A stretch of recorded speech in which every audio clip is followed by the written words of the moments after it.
The Great Depression. Poor little rich girls. The Woolworth heiress, who died broke. Our Edna's getting married to a New York City stockbroker. One of the wealthiest and most influential fellows. Frank, stop it. Nothing wrong with a little bragging. Harry and I both came up the hard way. Children are our legacy. Here's to them. For so many years, it was always a point of marriage for an heiress to marry a rich man and increase the family's wealth. And Edna Woolworth did just that. Edna Woolworth was the daughter of Frank Winfield Woolworth, the founder of the F.W. Woolworth Company. His stores were simply called Woolworth, and they were America's first chain of 5 and dime stores, meaning that all of the items in his stores were priced at 5 cents and 10 cents when he first started. His stores made him one of the richest men during the Gilded Age. He amassed a fortune of over $75 million, enough to leave his descendants financially stable for generations. And he is the grandfather of today's subject, the poor little rich girl. She inherited a chunk of that fortune. So how did she, one of the richest women in the world, die with only $3,500 in her bank account? It seems almost impossible, considering that she started out with over $40 million, more than $730 million adjusted for inflation in today's money in 2024. But when you factor in her own crazy spending with a string of husbands who didn't care about anything except for her money, it all seems a little more possible. The thought of her dying broke. The poor little rich girl is Barbara Hutton. She was born into wealth from both sides of her family, but it was the wealth from her mother's side that she became more known for. Barbara was often called the Woolworth heiress. You might be like me and old enough to remember that there was once a chain of discount retail stores called Woolworth. They were all over the United States, then eventually expanded to many other countries, including Canada, Mexico, England, and Germany. As a child, Barbara had access to more money than most people can imagine, but it was what she was lacking that was likely the biggest contributor to some horrible decisions that she made that led to her ultimate demise. Barbara didn't have love at home. Edna Woolworth, the daughter of Frank Winfield Woolworth, was Barbara's mother. Now that we know how Barbara came to be an heiress, back to Edna, her mother. Edna did what her father wanted her to do, marry that wealthy New York City stockbroker.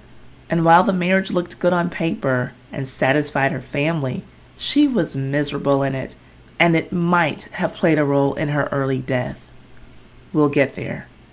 Edna died when Barbara was only 4 years old, and Barbara's father, instead of trying to make up for her mother's absence, did the total opposite and neglected the poor child. He would pawn her off on governesses, servants, and other relatives in boarding schools. He never showed her any affection. The truth was that he hadn't really been good at showing his wife much affection either. Barbara's father, the fancy New York stockbroker, who seemed like such a prize to Frank Woolworth, was known to quite openly cheat on Edna. And you know that they say that girls marry some version of their fathers. Barbara was no exception to this rule, and boy oh boy did she ever know how to pick some rotten apples. But her husbands were typically worse than her father. Her father was only a cheater. Many of her husbands were cheaters and gold diggers. From the moment that she hit the newspapers as the second wealthiest debutante of the season of 1930, she was a scandal. For a little context, 1930 was also the start of the Great Depression, the worst economic downturn in history. So, while most families were struggling to eat a meal once a day, Barbara was having her coming out ball, one day of festivities that cost $60,000, a little over $1 million for us today. I'm sure that you can imagine that this did not make her a favorite among the poverty-stricken public. That sets the stage for today's subject, Barbara Hutton, the poor little rich girl. She became poorer with each marriage, And there were 7 of them, by the way. Let's get into it. But first, if you like these videos about the most scandalous people from yesteryear who make Ty's Hot Mess History a time capsule for the culture, subscribe and hit the notification bell so that you can know every time that I upload content. And please hit that thumbs up to support this video for free. Thank you. Now, on to why you are here. Barbara Woolworth Hutton was born on November 14, 1912, to parents Edna Woolworth and Franklin Laws Hutton. Her mother, Edna, was the daughter of Frank Winfield Woolworth, and from her mother's bloodline alone, she was set for life as far as money was concerned. Franklin, Barbara's father, co-founded the brokerage firm E.F. Hutton, and it was one of the largest financial firms in the country. Most men would have looked at his life and said that he had it all, but Franklin wanted more, especially when it came to women. He didn't care about being married to Edna Woolworth. He wanted other women, and he had other women, quite publicly and quite often. And it was said that Franklin's cheating was just too much for Edna to bear, so she took her own life. Before we go all the way there, I have to say that there are 3 causes of death that have been accepted as accurate, depending on who you ask. I'm going to start off with the 2 that did not demand a lot of attention.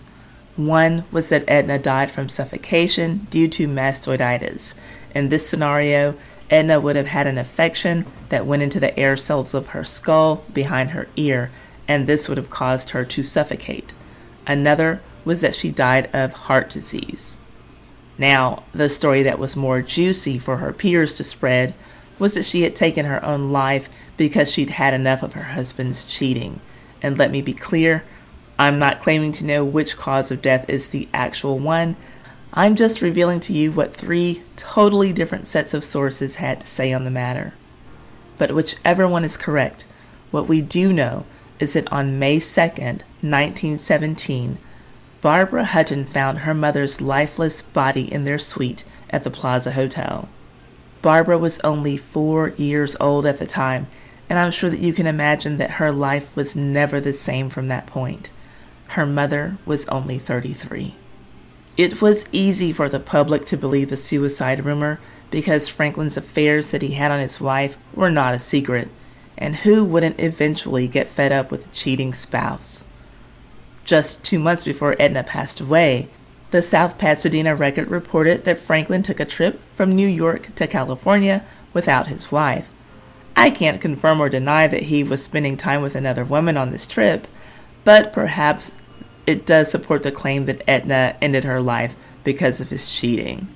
Edna's death left behind only Franklin and Barbara and their tiny family.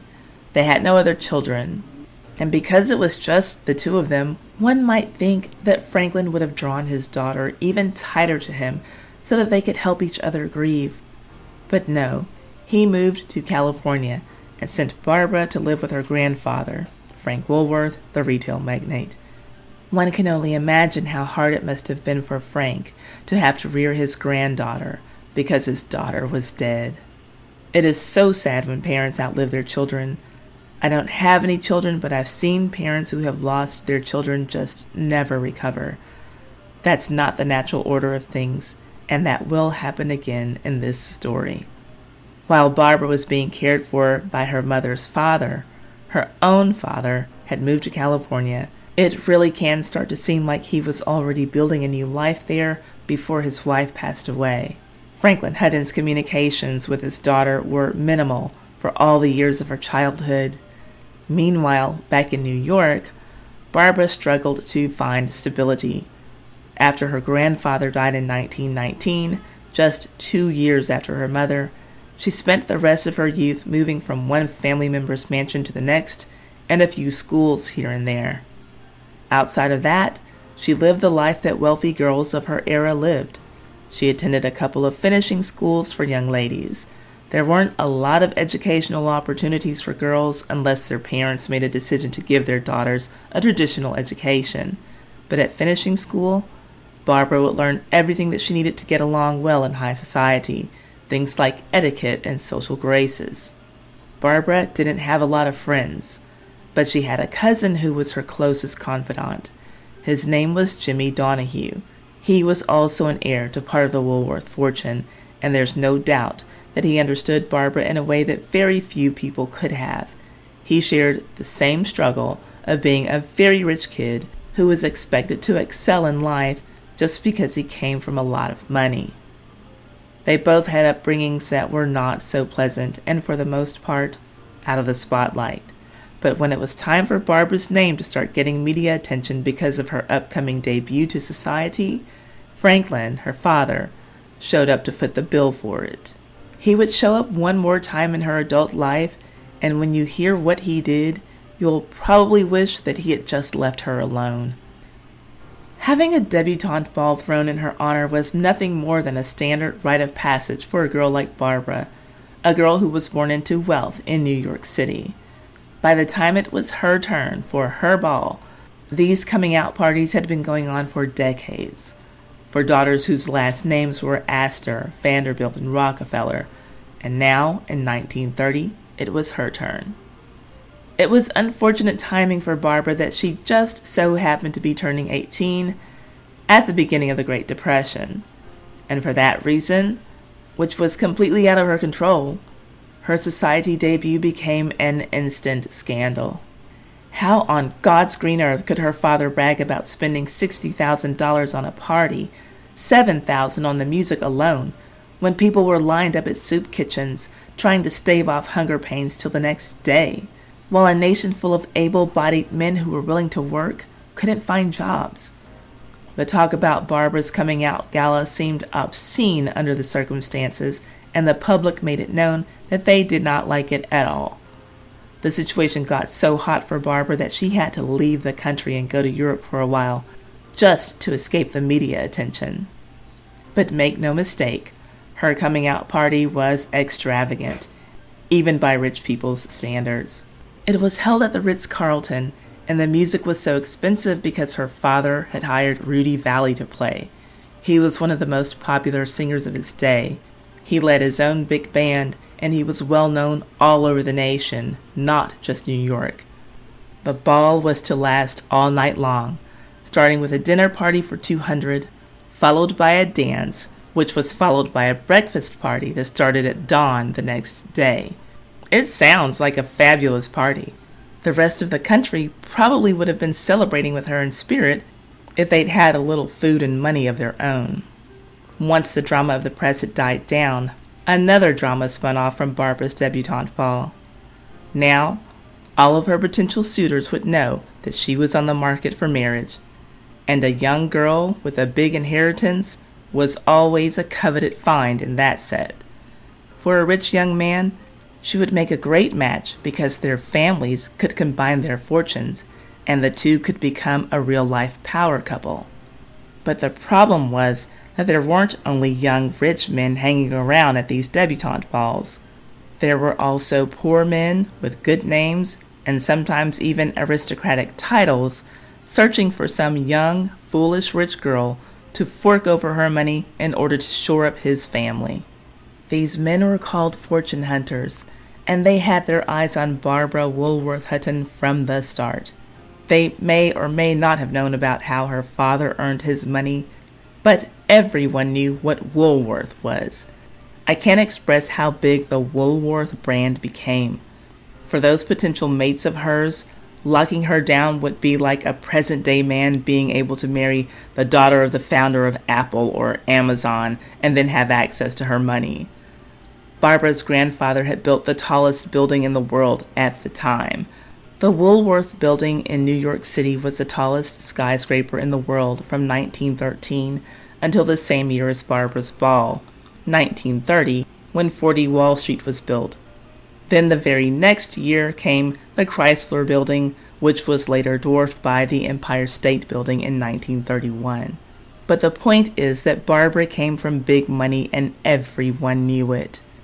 And while it might sound like a lot of fun to have as much money as Barbara had, the truth was that it was isolating.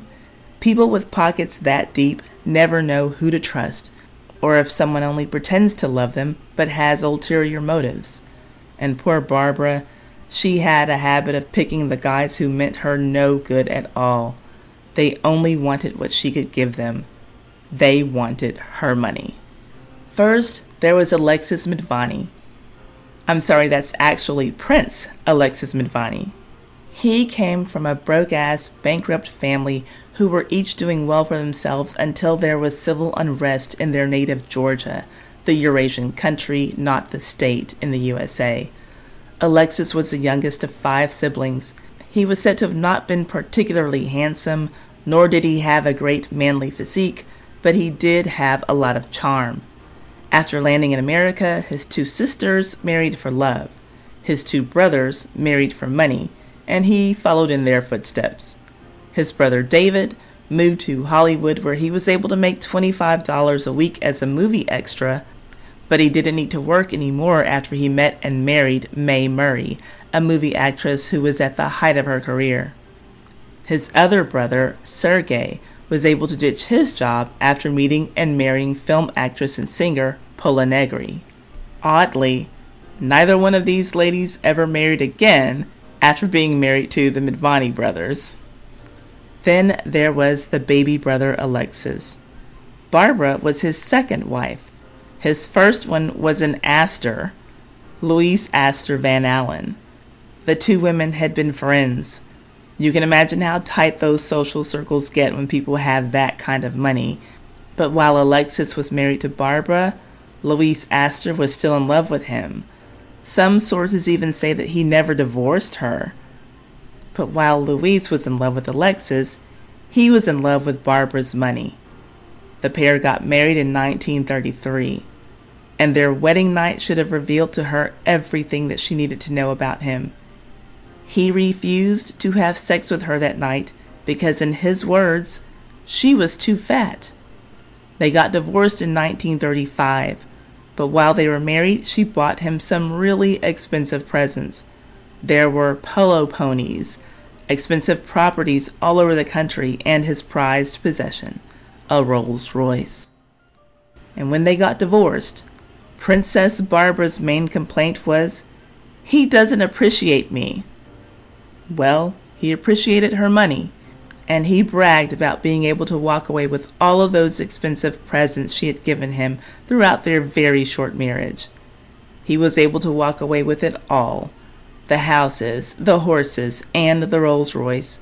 Plus, he demanded $1 million of Barbara's dollars in alimony, and he got it. After using her for material gain and to help him social climb, he was patting himself on the back for now being a millionaire in his own right. Well, karma came quickly for the prince. That Rolls Royce that he gloated about getting from Barbara, he was killed in it, just 3 months after the divorce was finalized. Here's what happened. He was visiting his sister in Spain. She and her husband were having a small party, and Alexis was attending with a woman he was dating. She needed to catch a train about 35 miles from his sister's house, so he left the party to take her. It was reported that he was speeding while driving in the foothills of the Pyrenees. He was going 85 miles per hour down these winding roads when his car struck a culvert, then plunged into a deep gully. Just as his sister's last guests were leaving, she got a phone call from authorities notifying her of the accident and asking her to come identify her brother's body.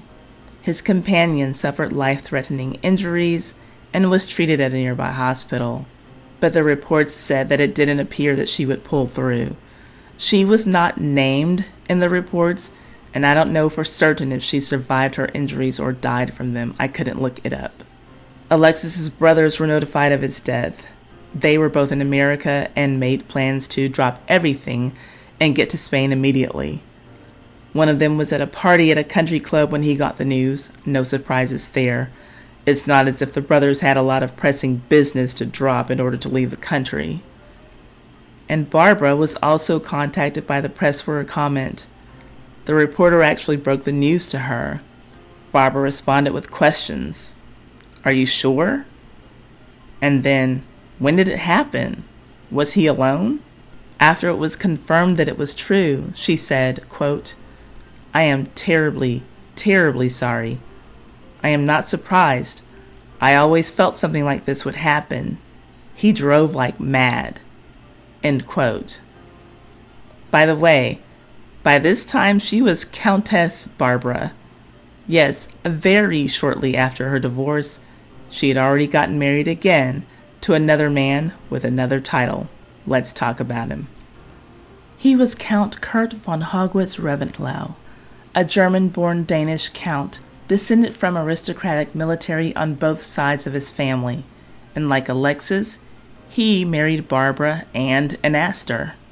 But Count Kurt married the Astor after he married Barbara, and Barbara married him only one day after her divorce from Prince Alexis. The Count had something else in common with Prince Alexis. He would repeat the same pattern of courting Barbara. Woo her with presents and charm, pretend he loved her, then demand money from her. Now, unlike the prince, the Count's family wasn't completely poor.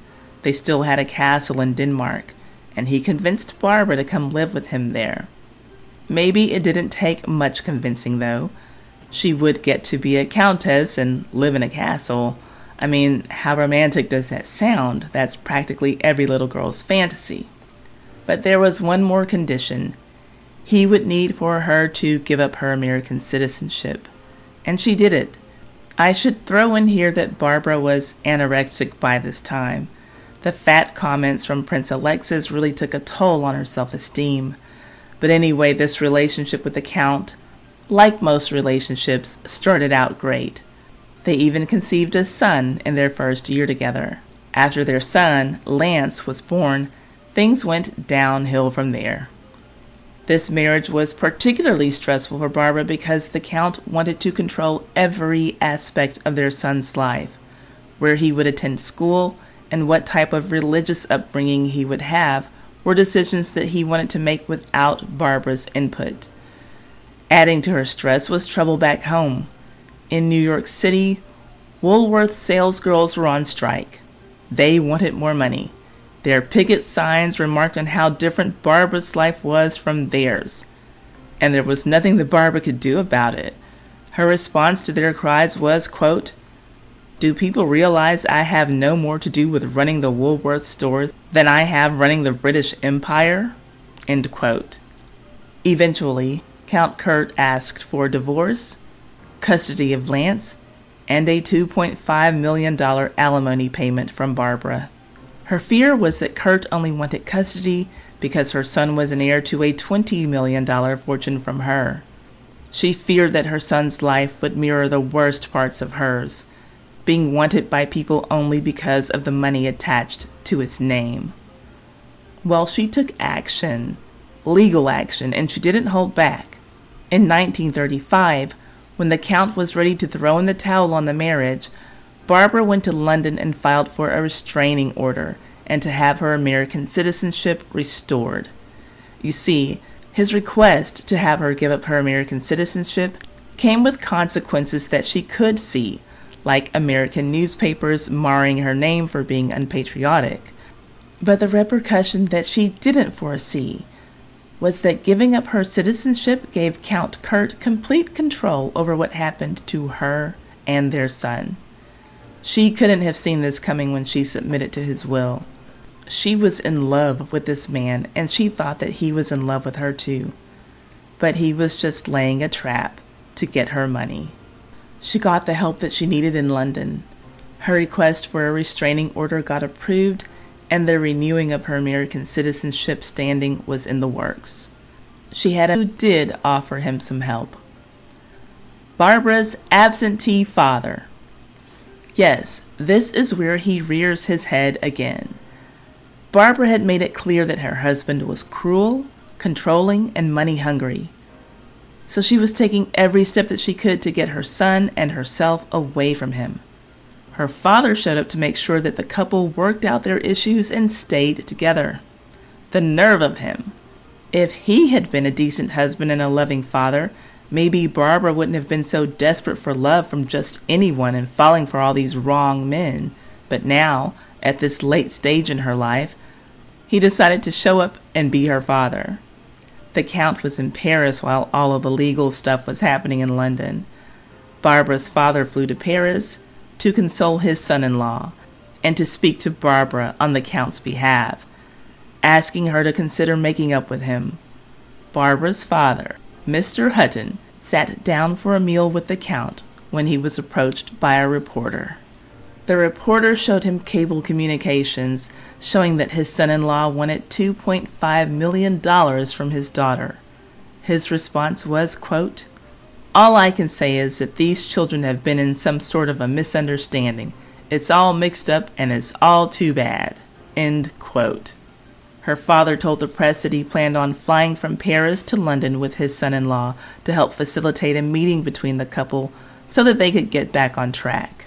In other words, he was going to accompany his son-in-law on a mission to violate a restraining order, an action that could have put his own daughter and grandson's lives at risk. Long story short, this marriage ended in divorce, with Barbara having to shell out another big alimony payment. But there was a bright side. She got to return to America with her citizenship restored and her son safe and sound with her. No thanks to her father. She loved her son dearly, but she didn't want to have any more children. She would use anorexia as a method of birth control and unhealthy weight management for the rest of her life. Her divorce was finalized in 1938. Then she took a few years off from marriage. Barbara got married again in 1942, and this time it was to a famous man, Cary Grant. On July 8th, they eloped to Lake Arrowhead, California, and honestly, there is no scandal here. She loved him, and he loved her. But you know how they say that sometimes love just isn't enough? This seemed to be one of those situations, though she did divorce him on the ground of cruelty. But they never had a bad thing to say about each other publicly. She said that his career got in the way of their marriage, and she loved him the most because he was so sweet and gentle.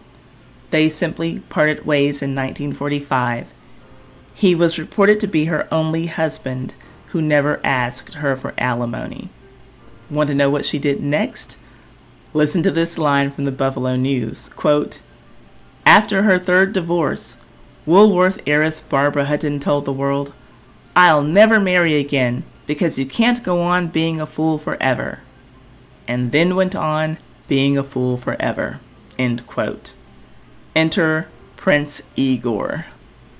Barbara became a princess again in 1947 when she married Lithuanian Prince Igor Troubetzkoy. I'm sure that you already know how this romance went. He told her how beautiful she was, bought her some fancy trinkets, told her that he loved her, she believed it, they got married, then they got divorced. Prince Igor was different from Prince Alexis in the looks department. His dashing good looks were always remarked upon in the press. But Igor seemed to be like Alexis in every other way. When he was in Barbara's presence, he treated her cruelly. When he wasn't in her face being mean to her, he was neglecting her. When Barbara requested the divorce from him, her attorney told the Parisian court that Igor showed her, quote, "a lack of affection, lack of comprehension, and abandoned her to solitude," end quote. And to be clear, he had completely abandoned her. He wasn't just giving her the silent treatment at home. No, they had been living in a suite at the Hotel Ritz, and he just up and left and moved into his own apartment. But even after he left, Barbara didn't give up. She sent one of her attorneys to his apartment to ask him to come back to her. Well, that didn't go well at all. Here's how the Spokesman Review said Igor responded. Quote, "Igor pushed the attorney roughly out the door and said, 'You tell my wife I do not want to live with her.'" End quote. Well, that made things pretty clear, right? To you and I, maybe, but not to Barbara. She would have her attorneys to arrange one more shot at a reconciliation in the judge's chambers, but that didn't work out either. She was left with no choice but to move on from this man who had made it ever so clear that he did not want her. But like her husbands before him, except Cary Grant, he did want some of her money. Even though she called him the meanest man in the world, he felt entitled to $3 million of her dollars in the form of alimony. This is how that divorce wrapped up for Barbara. The decree was handed down on Halloween Day, October 31st, 1945, by a Judge John Ossie. It was shrouded in so much secrecy that Barbara herself didn't know that her divorce was final until she read about it in a newspaper 3 weeks later. Just having that out of the way was good enough, but the icing on the cake was that Barbara learned that she would not have to pay Prince Igor any money. His request for alimony was denied. Not only did the judge deny his request for her millions, he also made him pay his own court fees. Nice try, Igor. I can only imagine how disappointed he was to walk away empty-handed from what he thought would have been a slam-dunk case for him, knowing how her previous husbands had been paid off. Barbara had a lot to be happy about. She got the divorce, she didn't have to pay, and now she could move on to her next romance. This time, she said that she would move cautiously. You see how much runtime is left in this video, so you know that she didn't do that. But here's what was printed in the spokesman review about her next move. Quote, "Now that she's free of Lithuanian Prince Igor Troubetzkoy, Miss Hutton conceded that she has a new romantic interest, but only a romance of friendship. I'm not going to risk it by getting married," she said. End quote. Well, she kept those words. For a little while, meaning she didn't marry the romantic friend right away. We'll come back to him. Her next husband was Porfirio Rubirosa. He didn't have an official title like prince or baron or count, but he had an unofficial title, and it was Latin lover. He was an international playboy. This man had sexual affairs with Marilyn Monroe, Eartha Kitt, Ava Gardner, Dorothy Dandridge, Judy Garland, and that doesn't even cover half of his long list of lovers. They might have also called him the Meat Man, because the word around town was that he was packing, and I don't mean suitcases. I mean he had a large penis, so worthy of discussion that, you know, the big pepper mills that they use at restaurants? Well, in fine dining establishments, they started calling them Rubirosas. Now, that was them being disgusting, not me. I'm just reporting to you.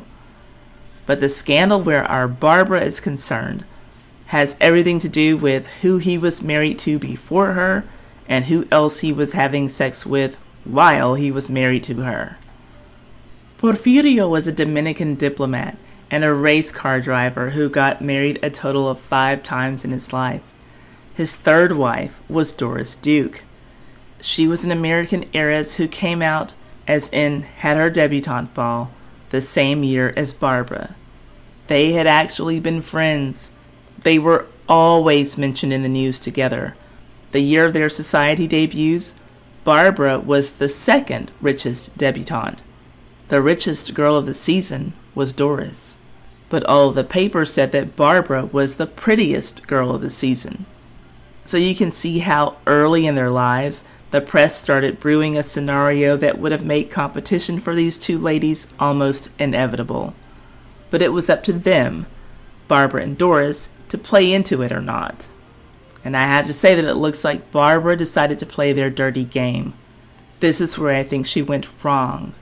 Now, I believe in girl code, and when we are friends with someone, we don't get involved with their exes. Do you play by this code? Let me know in the comments section, because Barbara did not play by this code.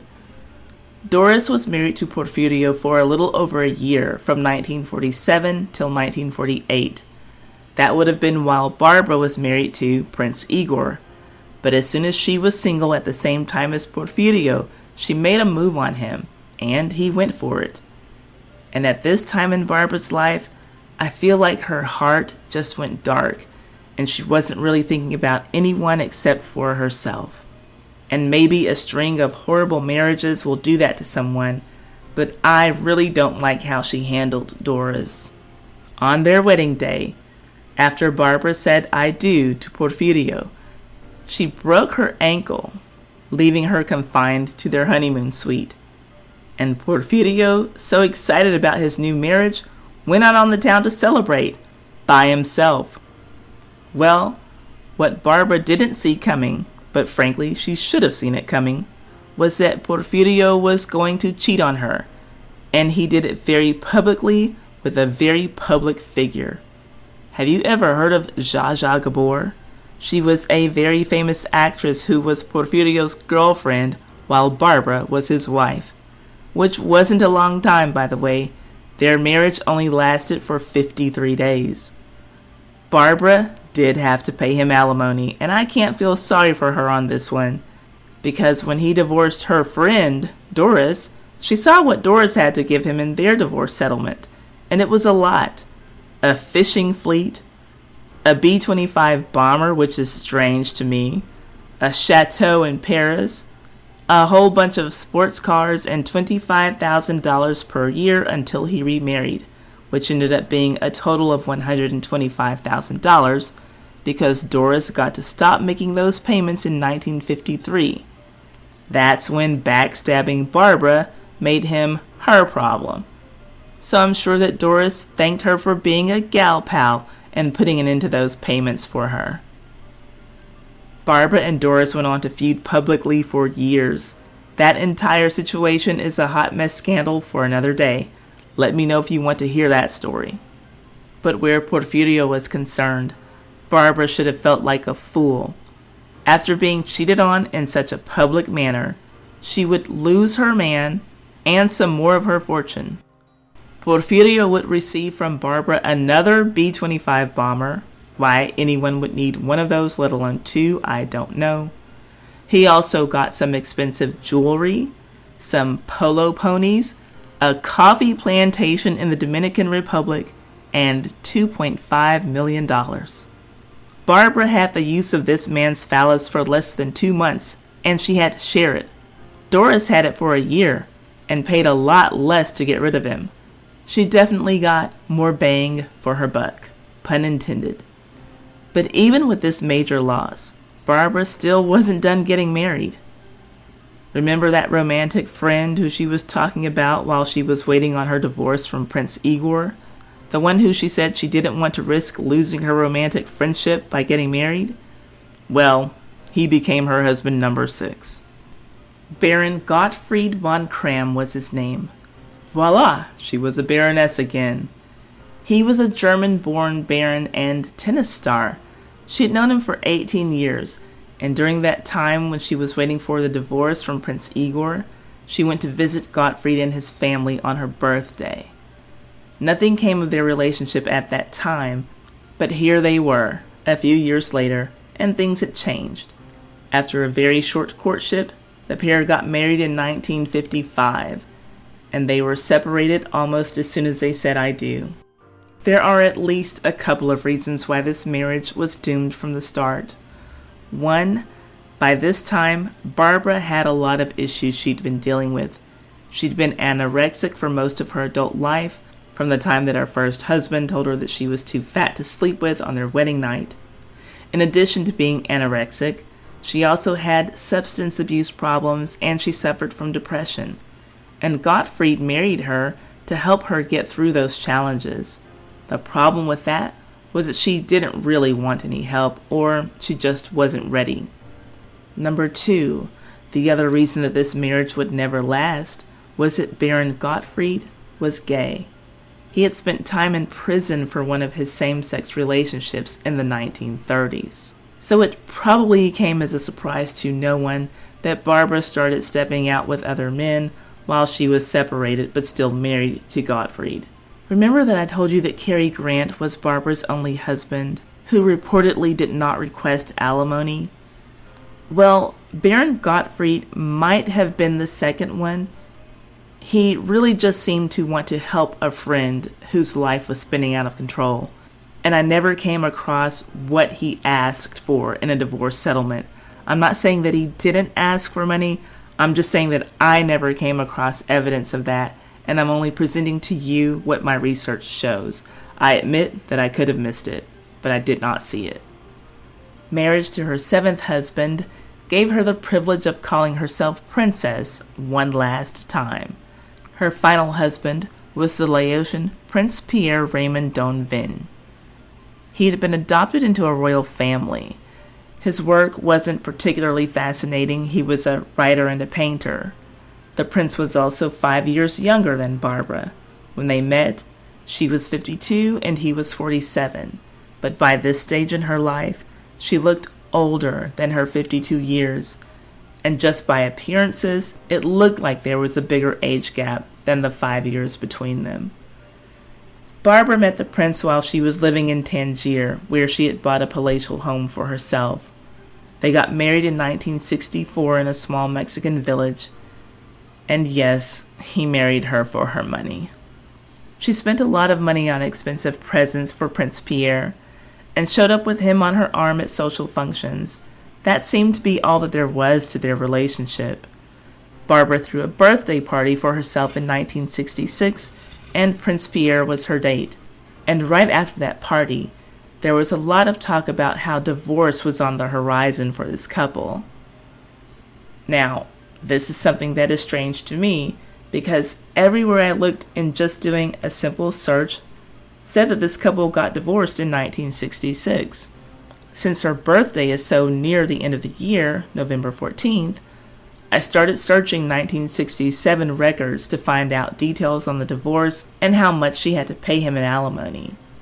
Well, let me tell you, I searched the entire year of 1967 and nothing shows that they were divorced. The whole year they were showing up to parties, doctor's appointments, and her surgeries together. Her health was declining rather rapidly, and the prince was always there, in and out of those hospitals with her. He was still being called her husband, not her ex-husband. And the same could be said for the years 1968 and 1969. Honestly, I didn't see any sign that they got divorced until 1971, and even then it was just mentioned as a small part of a bigger story about the prince. So, I'm saying all of that to say that I don't know when they officially divorced, but I did see a quote from him that said, "She gave me more than $4 million. She gave me love." The prince was quite lucky to get that love gift of $4 million, because by this time her fortune had dwindled down significantly, and it's not hard to figure out why. There was her own lavish spending on properties, jewels, cars, and vacations, plus all the divorce settlements she had paid over the past 30 years. And I have to tell you this, because I'm confident in my research and I have an entire year's worth of news articles showing that Barbara and the prince were married for the whole year of 1967. I can also say that he was openly cheating on Barbara, which we know was nothing new to her. In March of 1967, he was publicly dating a German actress named Vera de Winter. He had met her on a golf course in Spain just before Barbara's birthday party in 1966. At some point, Barbara did divorce him, and years later, when she looked back on their relationship, she said that Prince Pierre was just the same as the others and was only there for her money. The romantic love was never in the cards for her. She did have one person who loved her, her son, Lance, and she loved him so much. Despite growing up, seeing his mother in so many crazy relationships and not having much of a relationship with his own father, Lance had turned out to be a really great man, just a good guy. Lance was the child Barbara had with her second husband, Count Kurt. He was her only child, and that was by her design because she became so obsessed with being thin that she never wanted to gain baby weight again. Lance was profiled in the Press and Sun Bulletin in 1958 when he was 22, and most of what was written about him made him out to be a really kind and level-headed person. Here's just some of what was detailed about him. He was tall and good-looking. He had access to millions of dollars. He owned an airplane and several luxury cars, including a Rolls-Royce and a Ferrari, and he had his own chef and butler, and of course he had a mansion in Beverly Hills. But his mansion only cost $200,000, which was a lot less than he could afford. But that kind of summed up who he was, someone who had it all, but didn't need to spend it all, or show off all of it. Very much the opposite of his mother. Lance seemed to approach everything in a sensible, level-headed manner. He knew the importance of work, and he liked working. He made his hobby his job. Lance loved racing cars, and he learned how to build them in order to sell them. That was his operation. Lance was also keenly aware of the fact that he was envied for his money. At the time of this interview, he was engaged to the up-and-coming Hollywood actress, Jill St. John. She noticed the envy regarding his money too, chiming in to tell the reporter that when Lance wins a race, the sentiment from most people was like, "Of course he won, I'd win too if I could afford a car like that." And when he lost, people would just call him a lazy bum, too rich to care about practicing and excelling at his sport. He said that he had a wary eye for young women who were willing to marry him. He didn't trust everyone's intentions.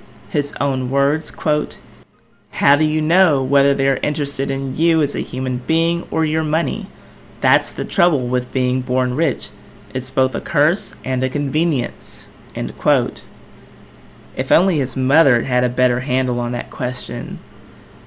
Lance deeply loved his mother, but he saw her as someone who completely lacked the ability to be a good judge of character.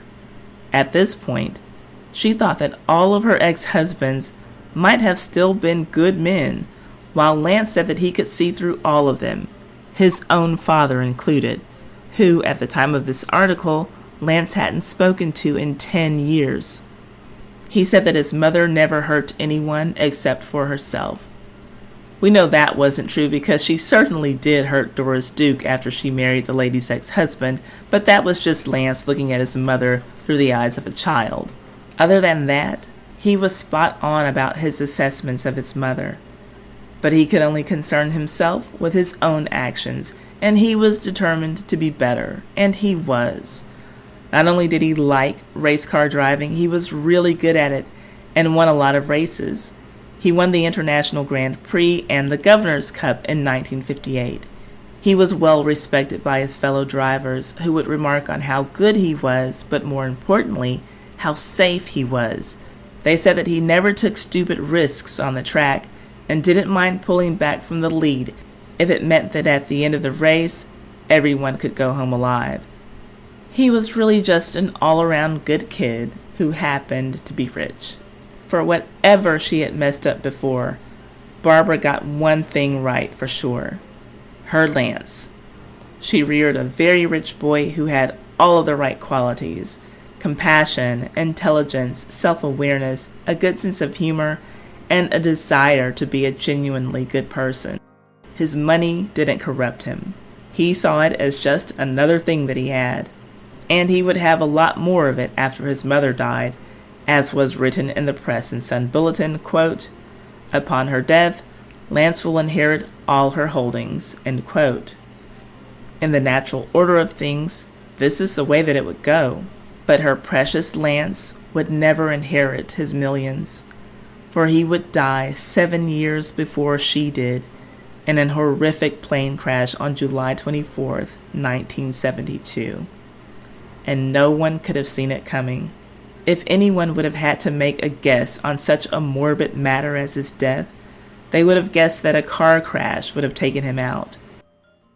He did end up marrying Jill St. John, and they divorced because of his car racing. When the whole story was pieced together, it came out that for some reason, a young, unlicensed pilot was flying Lance and his friends around Aspen, Colorado. Their destination wasn't exactly clear. The emphasis that Lance had always put on safety in his sport made the news all the more ironic to his loved ones. They were all shocked and hurt, but probably no one more than his mother. At this stage, she was done with all of her husbands and would never marry again. Her physical and mental health were fading quickly. On the rare occasions that she was well enough to be in public, she was usually belligerently drunk. She was making headlines for being in and out of hospitals for various surgeries and treatments. Her fortune had dwindled down to practically nothing. In a kind of ticker tape style, her weight was reported as 98 pounds. She was so frail that she had to be carried around like luggage. She'd lived her entire adult life, spending excessively and looking for men to love her in an effort to cure her pain. But after Lance died, there was no point in even trying. His death was what finally broke her spirit. She became a recluse and moved into a hotel suite. Her finances were in such a shamble that she had to start selling many of her expensive items just so she could pay her bills. Woolworth was the name that made Barbara famous and one of the richest women in the world. By Woolworth's 100th anniversary in 1979, it had become the largest department store chain in the world.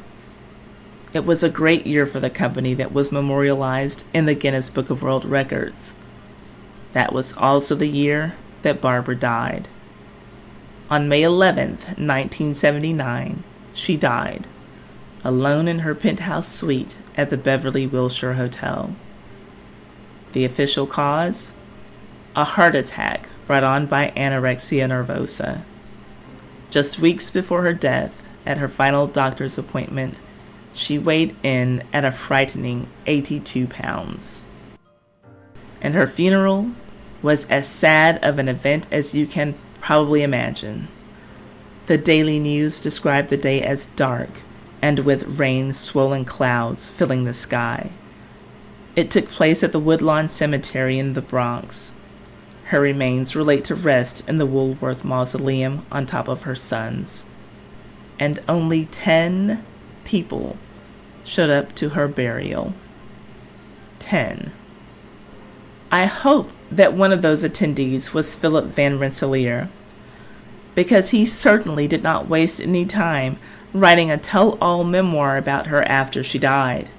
His book was called $1 Million Baby, and it was on the shelves just months after Barbara passed away. He had only been her friend up until her late 50s, but she died at the age of 66. I'm not saying that he didn't attend her funeral, but I didn't see his name listed among the attendees. And that being said, I wasn't able to find a full list, so I'll have to give him the benefit of the doubt. But it still looks tacky that someone who was not a friend till the end was so quick to capitalize on her death. The thought of being super rich seems like a lot of fun to a lot of people, and yeah, I get it, probably most of us want a little extra money. But there is a dark side to being very rich. Too many people only see you for the money you have. Here are a couple of newspaper quotes that might help us to understand Barbara a little better. This one is from Barbara herself. She said, "I won't say my husbands thought only of my money, but it had a certain fascination for them."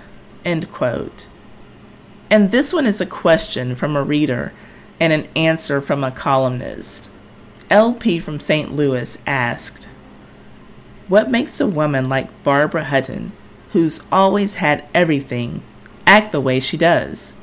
This is her 7th divorce, if rumors are true, for heaven's sake." And I thought that the response from the columnist was insightful. The reply was, "Has Miss Hutton had everything? At 4, she saw her mother die. At 7, her grandfather. And at 12, her grandmother. Her first parties consisted of a group composed of an insensitive grandfather, his nurse, her grandmother, who had by then lost her mind, and her grandmother's keeper. My father was young and very busy, she has said. He loved me, of course, but I was only an ordinary, rather stupid little girl, and I couldn't be a real companion to a gay, brilliant man, could I?" Of her mother, she has spoken in even more revealing terms. "I hardly remember her," she says, "but I have missed her all my life." End quote. At the end of the day, Barbara was just a very rich woman who was looking for someone to love her. So while her extravagant spending was over the top and not so wise, if we look at it through her lens, those spending sprees were among the few occasions in which people were nice to her. When she was spending money and they were earning huge commissions, they would flash a smile her way that seemed genuine. You can be sure that she got more from shopping than just the items she was purchasing.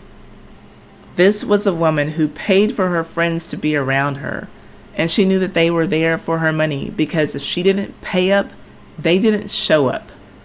And her poorly attended funeral proves that. Barbara Woolworth Hutton inherited $42 million in 1930 and died with $3,500 in 1979. Now, maybe we see how it all happened. The richest ugly duckling heiress. Why? An 80-year-old woman would want a facelift. It's beyond me. For what? So she can look 70? Now there's an improvement. Women.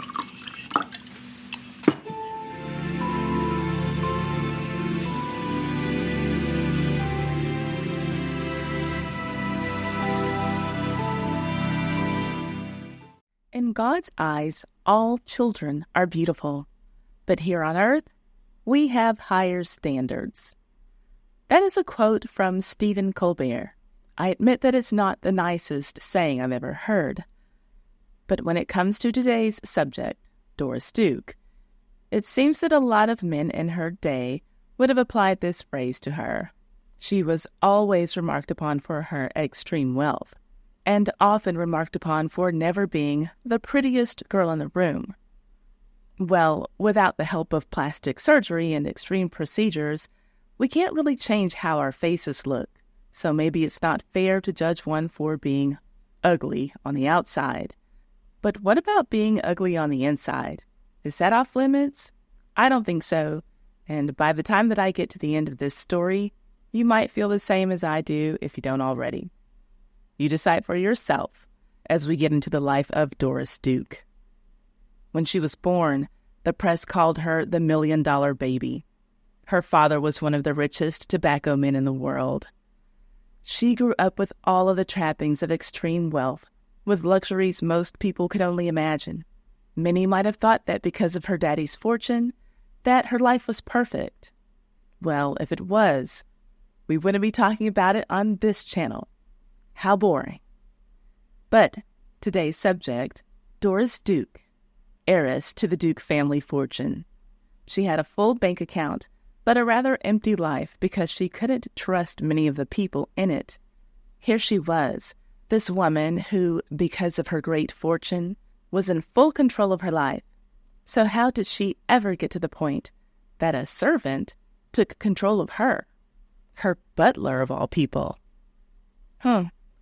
What's a girl to do when she's got a lot of dollars, but only a few friends? Most of the time, she'll do whatever she wants, with little consequence to pay, even if it's killing a man, which she did. But that one action doesn't sum up her entire life. And what a fascinating life it was. This is the story of a woman who had money coming out of the wazoo, 2 gold-digging husbands, a violent sugar baby boyfriend, and a homicide that she got away with, at least according to one detailed investigation. Fascinating, but a hot mess. Just the way we like it. Let's get into it. On November 22nd, 1912, Doris was born to parents Nanaline and James Duke. Her mother, Nanaline, was a widow from Atlanta, Georgia. Doris's father was her second husband. She was a typical Gilded-Age wife who helped her husband navigate through society life in ways that would benefit him and his business. She spent a lot of money furnishing the family's home in New York and their summer home in Newport, Rhode Island. By the time she was done, she had a real art collection full of museum-worthy pieces. Doris's father was James Duke, a millionaire tobacco baron. He had also been married before, but he divorced his first wife after a brief marriage. James made his money farming tobacco and mass-producing cigarettes. By the 1880s, while in his late 20s, he was furnishing half the country's total production of cigarettes. Alongside his brother, Benjamin, James co-founded the Southern Power Company, which still exists today in North Carolina as Duke Energy. And it was within the service area of the energy company that James Duke focused his philanthropic efforts, which were very specific in regards to which people and institutions would receive monetary donations. Most people who know anything at all about the Duke family know that Duke University was named after Doris's family, mainly because of her grandfather, Washington Duke, who had poured a lot of money into a Quaker and Methodist-related institution called Trinity College. Washington Duke helped the school to relocate from Randolph County to Durham, North Carolina in 1892. The president of Trinity College insisted on rechartering the school as Duke University in honor of Washington Duke and the entire Duke family. But the university was only one of many places that received funds from the Dukes. The Duke brothers had been reared as Methodists and practiced financial stewardship in the manner that they learned from their religious faith. James made it his business to give to people who were impoverished and overlooked. And in 1924, he established the Duke Endowment, a trust he would use to provide financial help to those in need in the Carolinas. He sent his money to nonprofit hospitals and orphanages for Black children and white children. This was the 1920s, and the orphanages definitely would have been segregated. His money also went to small Methodist churches, retired Methodist preachers, and 3 universities: Furman University in South Carolina and Johnson C. Smith University and Davidson College, both in North Carolina. It might seem odd that his Christian faith was so important to him, yet he sold cigarettes, which most people associate more with sin or as being a vice. And in the time of James Duke, the only women who smoked cigarettes were women of ill repute. Smoking wasn't looked down on as badly for men. Nevertheless, tobacco was just the family business. They say that if you want to know what a man values, you can look at where his money goes. It seems pretty clear that James valued his Methodist faith and North and South Carolina, the states where his family made their generational wealth. His next generation was the only child he and Nanaline had together, Doris. From the day that Doris Duke was born, she was famous. Her family's money alone made her a newsworthy object, and from day one she was dubbed the richest girl in the world. Before she could even grasp what that meant, Doris was featured in newspapers all across the country, and stories doing things that you would imagine rich little girls did.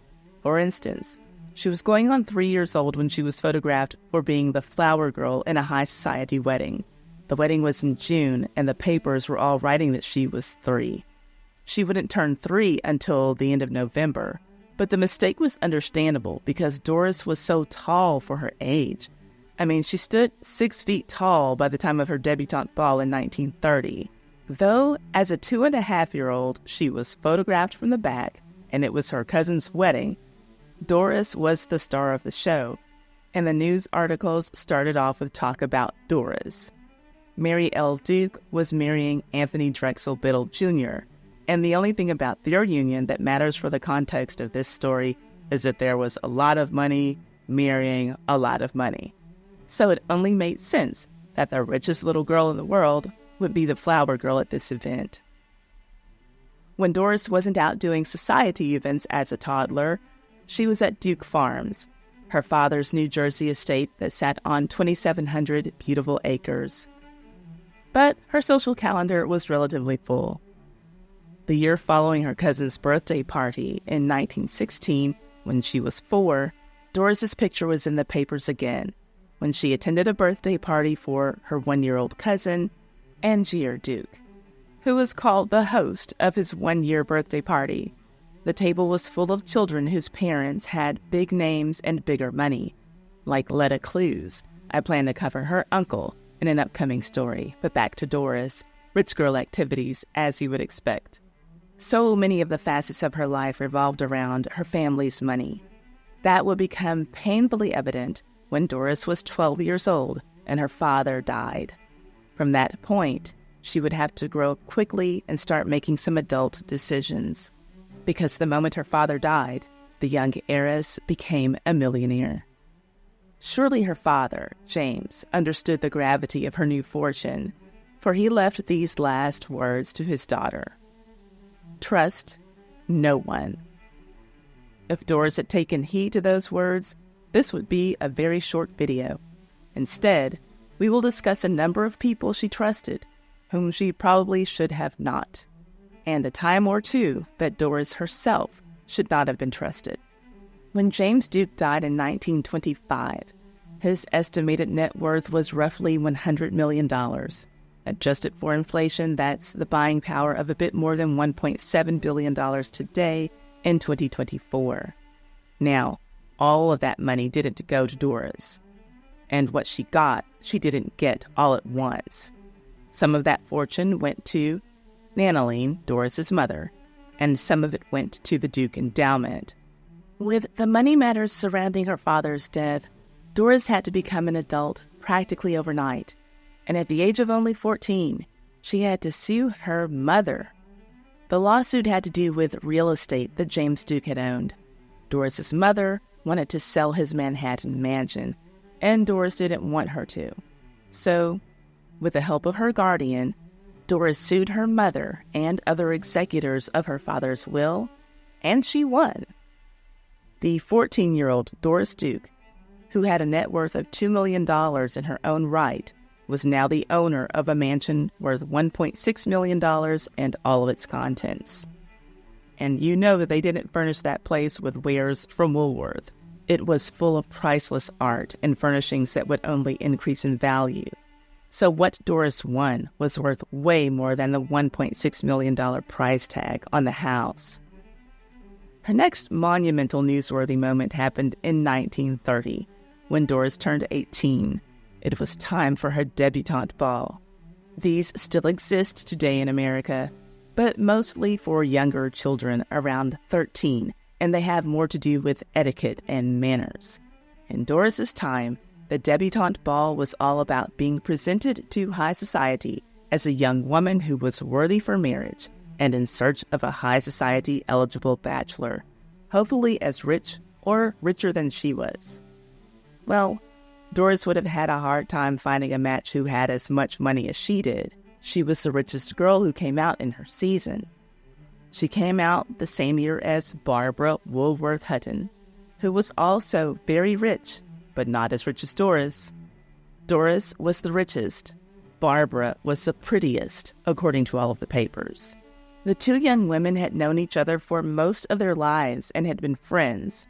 But as they got older, things that gossip reporters wrote and romantic partners would come between the two ladies. Many of you have asked me to make a video about their feud after seeing my video about Barbara Hutton, and I will make that video. But first, I thought that it was important for us to get to know Doris a little more deeply. So back to her debutante experience. And I have to correct myself and call it that because Doris Duke was presented to society on 3 separate occasions when she turned 18. The first time was at her family summer home called Rough Point in Newport, Rhode Island. The second time was in London, the coming out presentation at Buckingham Palace, where she curtsied to King George and Queen Mary. And the third and final ball was back at home in New York. Of all of the qualities and characteristics that were written about her as to why she would make a suitable match, Doris's money and material possessions were always the main focus. For most of the other young women, it was about how beautiful they were and how charming they were. Over and over, news columnists wrote about Doris's $100 million, her mansions in New York and New Jersey, her private Pullman car that had her name gilded on the side of it, her cars and her horses. And oh yeah, she liked to swim and play tennis, but who cared about that stuff? She was filthy rich. But one thing that I also saw highlighted from time to time was that neither Doris nor her mother flashed their wealth. Of course, she had expensive things, but she was never showy. For instance, on one of the voyages that she and her mother made to Europe, writers remarked that the ladies booked first-class rooms, but not the biggest and most ostentatious cabins on board, even though they certainly could have afforded them. Doris seemed to live in this type of practical manner for a good portion of her life, which set her apart from most heirs and heiresses of her time. Usually, the parents or grandparents would make the fortune, and the children, or maybe the grandchildren, if the money lasted long enough, would spend it and never increase it. Doris was the exact opposite. She multiplied her father's wealth throughout her lifetime. This was all the more impressive when you consider that Doris came into more and more of her father's money during the Great Depression, a time when even men who had been rich for decades experienced financial ruin. And the Great Depression was the backdrop for Doris's debutante balls. There was poverty all about the nation, and poor Americans were finding it hard to get into a celebratory mood for the daughters of the families who they felt were hoarding the country's wealth. I'm sure that most of us who enjoy this side of history know exactly what the Great Depression was, but briefly for those who don't, it was the most severe and longest economic downturn that the world had ever faced. Many in the country lined up at soup kitchens to get free meals. Homeless people slept under what was called Hoover blankets. That was the newspaper or cardboard that they were able to find on the streets. And a lot of people who weren't homeless weren't faring much better than those who were. If they were lucky enough to not have to sleep under cardboard, they might have been so poor that they still needed cardboard, but to use as the soles of their shoes. So I'm sure that we can all imagine how much they cared about uber-rich girls like Doris Duke spending thousands of dollars on parties, food, and fancy gowns. But it wasn't just the poor and homeless people who were against Doris. So were some members of the press. Kind of. For instance, on June 27, 1930, the Daily News had printed a story about a number of the debutantes of that season. The story ended with a warning for Doris, but a bit of an insult. She was told to beware of fortune hunters. She, in particular, because she had the biggest fortune, and would therefore be the biggest target. Then, there was a warning about those fortune hunters who were told that Doris had common sense and an education, and, quote, a chin of such strength and determination as to prove her ability to care for herself. Zoinks. Doris actually had a long, strong, pronounced chin, a facial feature that she did not admire in herself. Fellas, lean in closely. I have something very important to tell you. If you meet a woman who you like, and her chin is as strong as Mike Tyson was in the 1990s, even if you love it, compliment her on something else. Women generally don't like to be told that we have strong facial features or Jay Leno chins. This public service announcement has been brought to you by me. Now, in 1933, when Doris turned 21, she got a big installment of her daddy's money, $10 million. She would receive 2 more payments from the trust when she turned 25 and 30. But at the age of 21, she had a lot of what most people didn't. Cash. It was still the early stages of the Great Depression, and at a time when even $1,000 would have been life-changing money, Doris wasn't exactly happy about receiving this $10 million. And as the Daily News wrote about it, her inheritance was the only thing that people should have held against her. Quote, there's no reason why anybody should have anything whatever against Doris Duke, except the $50 million she didn't do a thing to get, except to be born. End quote.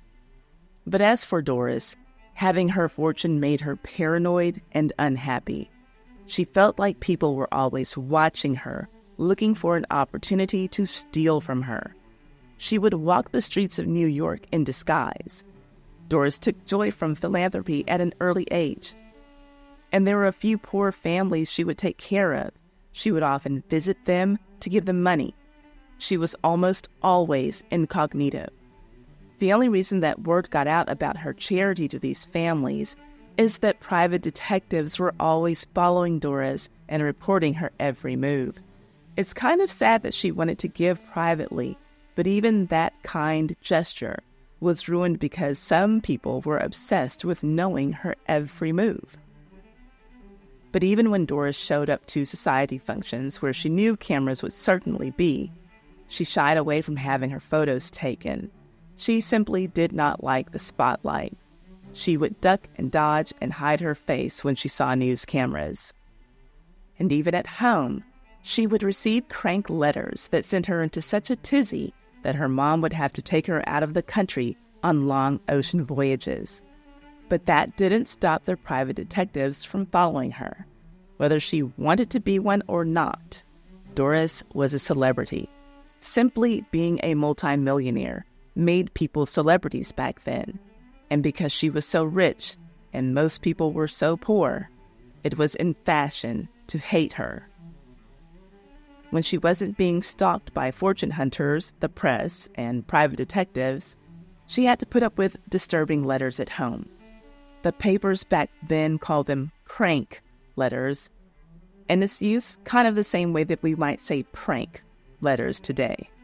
The letters were from anonymous people threatening bodily harm and worse to Doris if she didn't send them lots of money.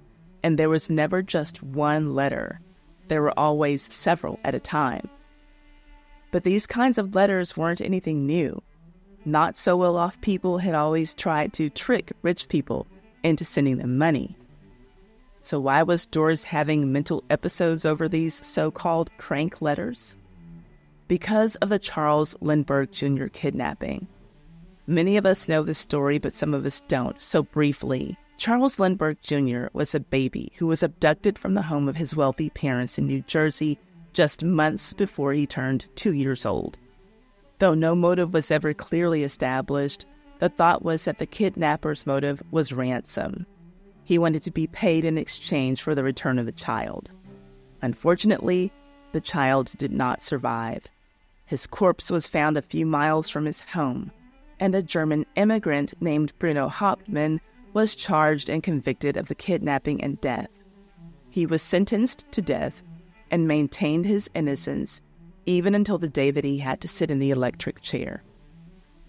After consuming so many stories about the poor Lindbergh child, Doris was afraid that someone wanting money would possibly kidnap and kill her too. Her mother was afraid of this possibility as well, so she often lied about Doris's actual net worth, claiming that it was much lower than it really was. And I'm getting ahead of the story here, but Doris had this fear for the rest of her life and kept money set aside for ransom until the day that she died. Now, I don't know how helpful her mother's lies would have been. No, Doris doesn't have $50 million in the bank. She only has $20 million. Like, lady, that's still a lot of money. It didn't matter what she said. The press just wouldn't allow her to rewrite history about her husband's enormous fortune, even for the sake of protecting her daughter. Papers would print over and over what had been public knowledge at the time of James Duke's death, and that was that he had left behind over $100 million. But was the story of the Lindbergh baby lingering in Doris's mind the only reason that she couldn't enjoy her wealth? Maybe it was something else that her father had said just before his passing. We know that he told her to trust no one, and that statement alone can add a sense of paranoia to daily living. But he also said this, quote, "Nothing makes people unhappier than luxury. Satisfied ambition is an awful thing. How can you be happy if you are not busy?" End quote. Could her socialite lifestyle have been a contributing factor to Doris's unhappy days? If it was, she set out to fix that in her early adult life. She spent hours learning, whether it was reading, swimming, or horseback riding, just learning something new, learning how to do something. She didn't just sit at home in her fine dresses waiting for the next party invitation to arrive in the mail. and she didn't spend her time and money shopping for things that she didn't need just because she could, just because she had the money. Doris's father had a complicated relationship with money, but it worked for him, and Doris seemed to understand it as she got older. James Duke always wanted his daughter to be financially secure, but he also did his best to see to it that money didn't make a difference to her. So her self-worth would never be tied to how much money was in her trust or in her bank account. And it really seems like he achieved that balance for her with his teachings, even long after his death. Doris studied French and Italian, rode her horses, danced, attended Bible school, and did all that she could to fill her days and not be one of the idle rich. All of the wild spending, partying, and drinking that took place in the Roaring '20s, all of the things that were associated with the flapper girls, all of that was stuff that Doris had completely missed. She wasn't introduced to anyone on the so-called party scene until she had her debutante ball, and she wasn't impressed with any of it. Doris was a homebody.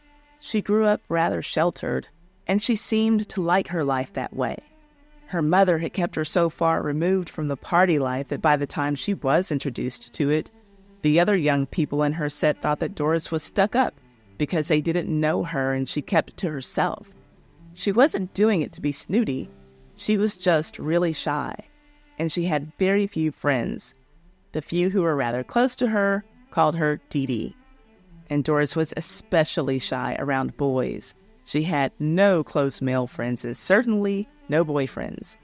She was never around boys or young men until she was presented on those 3 debutante society occasions in 1930.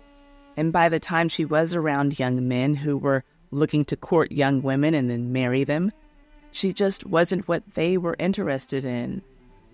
Her father's advice to trust no one came in handy when she was presented in London, because there she was surrounded by fortune hunters with noble titles and not a penny to their names. Her wariness of people paid off for her big time in that situation. Doris had always been cautious of people who tried to make fast friends with her, and that London crowd was full of bright-eyed men with empty pockets who were competing for her attention that season. Her father's words stayed with her. Now, I know that I've already told you that Doris wasn't big on shopping, and as a rule, that was true. But there were a couple of exceptions. She did like to shop when she was in London and Paris. Not so that she could spend a lot of money on foreign designer goods. She liked shopping there because she was not as well known, and she felt like she was charged fair prices for what she bought. But a fair price wasn't enough for Doris. When she found something that she liked, she would negotiate down to the price that she wanted to pay. She knew how to hold on to her money. Here's how she talked about it. Quote, "I wish I could go into a store and shop for things just as any other girl. When people know who you are, prices usually go up twice as much. People wouldn't have money long if they didn't ask how much things cost and then refuse to buy half of them." End quote. Sounds like she had her head on straight to me. Once she was introduced to the party scene of the 1930s wealthy set, she didn't hate it altogether. Doris really liked to dance. That was an acceptable way for her to meet young men. But even that was a little difficult for Doris because of her height. Remember, Doris was 6 feet tall. And you know that everything was about order and being just right back in her time. Suitable men weren't supposed to be shorter than their dance partners. Poor Doris. Her pool of eligible bachelors just seemed to get smaller and smaller. If they weren't tall enough, their money wasn't long enough. And then there was Barbara Hutton, the pretty one. The 2 young ladies both came out to society in the same year. Barbara got married shortly after she came out. She was again the second richest one, as the newspapers always called it. Second to Doris in finances, but first to all of the debutantes that year in the looks department. And where beauty was concerned, she beat Doris by a mile. And the newspapers of the day would always pit the 2 against each other. So, in a story about how Doris Duke was the richest poor girl in the world, Because she feared everyone and was afraid to date and marry, it had to be mentioned that Doris was already married to a prince. This comparison of the young ladies eventually went from the papers and into their real-life interactions with each other. But we'll talk about the feud between the richest, Doris Duke, and the prettiest, Barbara Hutton, in another video. Doris's personal life was rather boring. But because she was of age and in the matrimonial market, and nobody had a clue of what her marital plans were, that mystery made Doris interesting to the news media. So they continued to write about her, even when there were no updates. The world would just have to watch her have a little fun traveling and buying fine art until she settled down and found a mate. And she did that in 1935 when she married James R. Cromwell. James was a businessman, diplomat, and an author of books about economics. Doris had been friends with him for 6 years and somehow managed to keep their friendship and budding romance out of the press. So it turns out that her boring teen life wasn't as boring as everyone thought it was. He was older and more experienced than Doris. When they married, she was 23 and he was 38, which means that they started their secret friendship when she was only 17 and he was 32. That seems inappropriate to me, but let me know what you think about it. In addition to their 15-year age gap, James had already been married before. The year before he started his friendship with Doris, he had gotten divorced from his first wife, who was also an heiress, Delphine Dodge, whose father was one of the co-founders of the Dodge Motor Company. James and Delphine had one child together, a daughter. That seems like a lot for a young, first-time bride to take on, the age gap and becoming an instant stepmother. But Doris loved James. She was willing to make it work.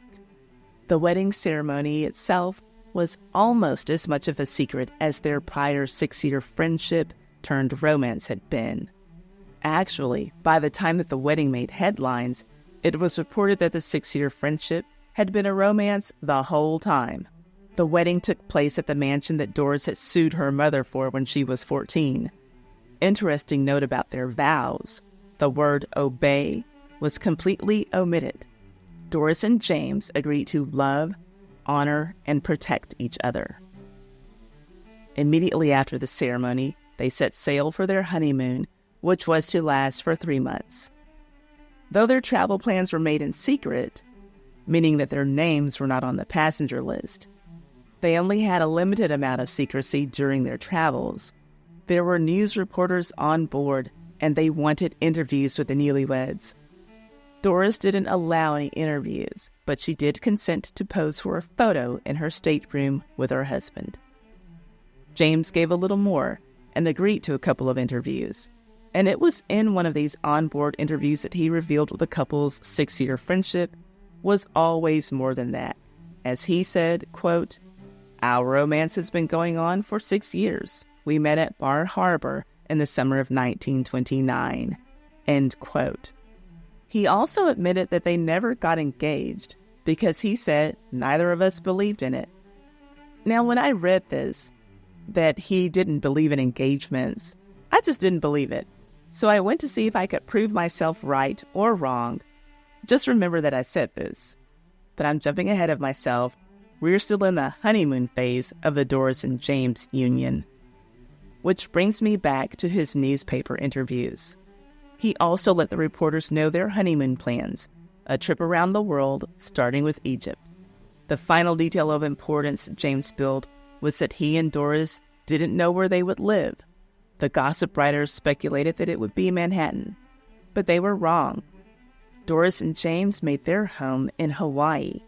It was their favorite destination on their honeymoon, so they planned to make a beautiful life there. Their Hawaiian home was called Shangri-La. It was a stately concrete structure of Moroccan and Persian architecture set on 4 acres of palm trees. It had only 5 rooms, but also a swimming pool, playhouse, yacht basin, and tennis court. At Shangri-La, James would write his books, and Doris would entertain herself by fishing, swimming, and reading. Even at this juncture in her life, it was the simple things that mattered to her. And I think that Doris building that home with James is a partial testament to how much she trusted him. Just 2 years after they got married, Doris received another huge payment from her trust. It seems as though she felt safe to share her vast fortune with James. But the public didn't seem to agree with Doris about the trustworthiness of her husband. He had branded himself as a money reformer in the political world, taking the stance that the wealthy should willingly share their money with people who have much less. And boy, oh boy, did the papers have a good time with that. Like, yeah, we bet that you do believe that people who have more money should give you some. I mean, it wasn't like James was poor, but he didn't come from Duke money. Nobody had Duke dollars.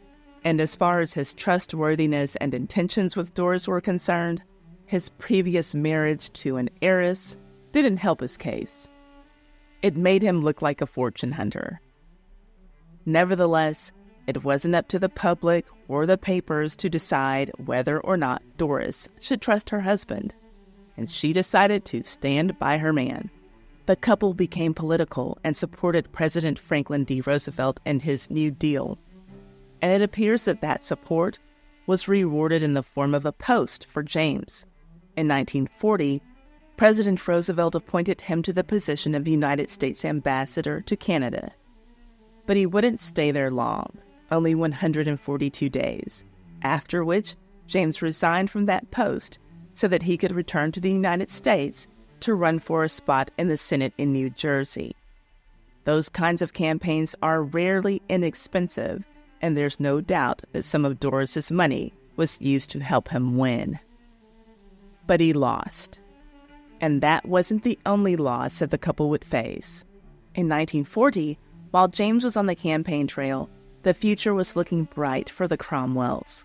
In July, James was on his way to Chicago to attend the Democratic National Convention. Doris was at home in Hawaii, pregnant with the couple's first child. She had made plans to return to New Jersey in October to have the baby and to set up care for a number of British refugee children. Well, Doris wouldn't get to make that important trip to New Jersey. Just days before the kickoff of the political festivities in Chicago on July 11th, Doris gave birth to their only child, a little girl. She was born at 3 p.m., 3 months prematurely, and she weighed only 3 pounds. The baby girl died after only 25 hours of living. Her name was Arden. Her name will come up later in this story. What we need to know now is probably what you have been expecting to hear, that the other shoe dropped and James filed for divorce. Not only that, he proved the general public and press right when he asked for a parting gift from his wife. He wanted $1 million. Well, Doris may have been a naive young woman when she married him, but she didn't take his $1 million request lying down, and that probably shouldn't have been a surprise to James or anyone for that matter. After all, this is the same Doris who sued her own mother and won when she was just 14. And of course, Doris had the best legal team that money could buy. One of her attorneys referred to James as a male gold digger who was trying to work $1 million shakedown on Doris. And here's what he meant by that. James filed for divorce first. Then Doris tried to trump him and file for a divorce in Reno, not where they got married. You can imagine that the legal proceedings were crazy, but in the midst of it all, James threatened Doris. He said that he was going to write a tell-all book about her. Not only that, he was going to conduct a series of lectures based on this tell-all book, this expose on his soon-to-be ex-wife. So, if she didn't want the world to know about all of her dirty little secrets, she needed to fork over the dough to her old hubby. The whole situation was dirty.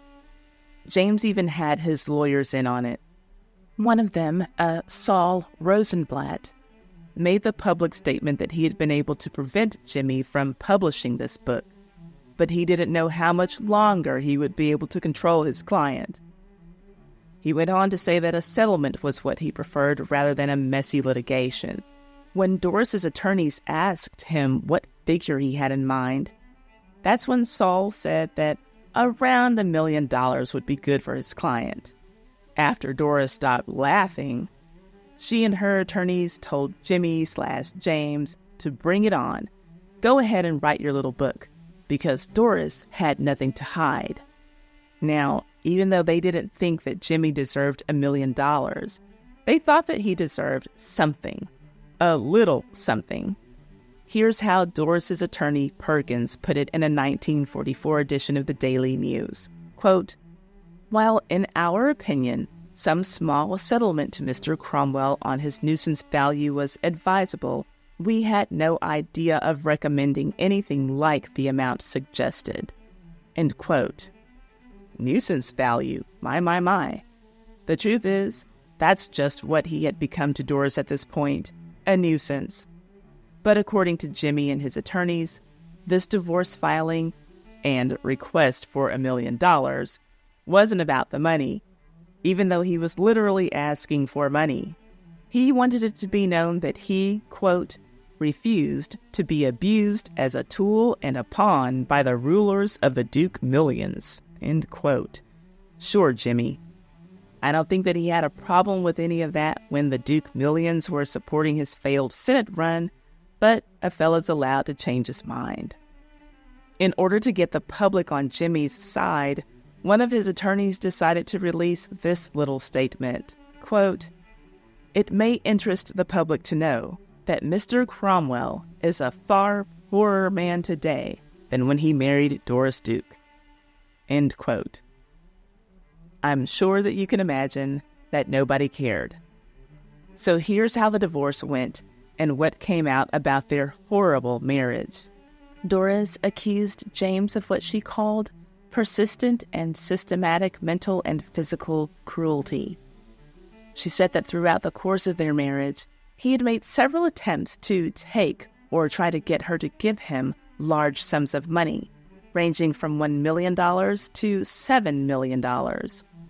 Rather than making any effort at reconciliation, the only communication that James had with Doris was to demand money from her, whether it was for his political campaign or personal expenses. And there it was. Her father's words came back to bite her in the behind. Trust no one. She should not have trusted James. He only married her for her money. The only thing that Doris wanted was her name, Duke, and she wanted that from the court.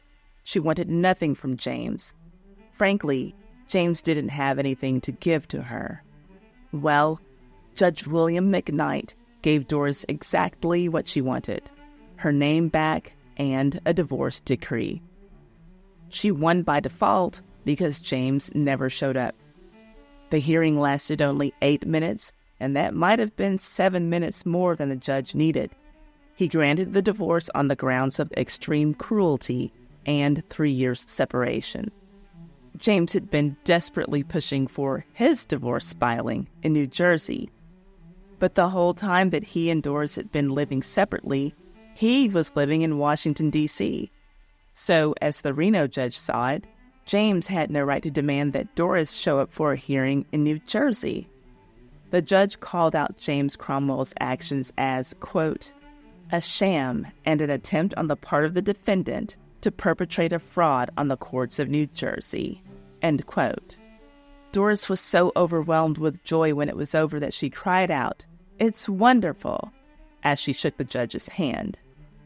But James didn't want it to be over. He wanted to win. He was determined to have his case heard in New Jersey. He didn't think that it was fair that she got her divorce in Reno because she wasn't a bona fide resident of Reno. Well, hello, pot, meet kettle. Because James clearly wasn't a bona fide resident of New Jersey. Nevertheless, he and his lawyers attempted to block Doris's divorce by getting a permanent injunction in New Jersey that restrained Doris from getting this divorce in Reno. But what was he going to do? Out-lawyer the richest girl in the world with his broke ass? Good luck with that. His being broke really did matter as far as their marriage and divorce were concerned. For during their marriage, Doris received the second and third installments of her multi-million-dollar inheritance, and James felt entitled to some of that money. Now, if you've been around since I've been doing these kinds of stories that allow me to look back at old newspapers, you've heard me say that I appreciate that there was no such thing as political correctness when it came to what these news reporters would write back in these times. And I like that. I like it because it gives us a better look at what people were really thinking and how people really talked in those days. It makes the stories come alive and it makes the people more relatable, in my opinion. And sometimes it makes these stories a little more funny. As a quick side note, I'm bringing up why I like the lack of political correctness in these stories. Again, because a couple of people assume that if I don't like political correctness in news writing, then it must mean that I like the N-word. Now, if that's where your mind goes when I say that I appreciate the straightforward writing styles of yesteryear, seek help. But back to Doris's divorce. This part is what made me think of the whole political correctness / they would never be able to get away with this today thing. In the writing about Doris's court victory, someone felt the need to tell the readers of the Daily News this, quote, Doris was dressed in a blue wool ensemble. She wore no hat and very little makeup. She was accompanied by her secretary, 250-pound Miss Marion Tashal, known here as one who thinks and speaks for Doris Duke Cromwell, end quote. Now, why on God's green earth did anyone need to know how much Doris's secretary weighed? And who verified that? These are the moments that I'm talking about. Can you imagine someone writing that today? They would be in the unemployment line, fired for fat shaming. Anyway, Jimmy would eventually get his day in court, but it wasn't really of any consequence to Doris. She was, for all intents and purposes, divorced. She started living her life. She even started working at a real job. In March of 1947, Doris went to work for the popular women's magazine, Harper's Bazaar. She worked as a writer, earning a whopping $50 per week. Clearly, this gig wasn't about the money. Her $100 million fortune had only increased by this point, but the job gave her purpose. That was what she wanted. And Jimmy Cromwell finally got what he wanted on April 9th, 1948. Kind of. They were already divorced, per the terms of Doris's Reno court action. So he clearly wanted some money, and he got some, but not nearly as much as he wanted.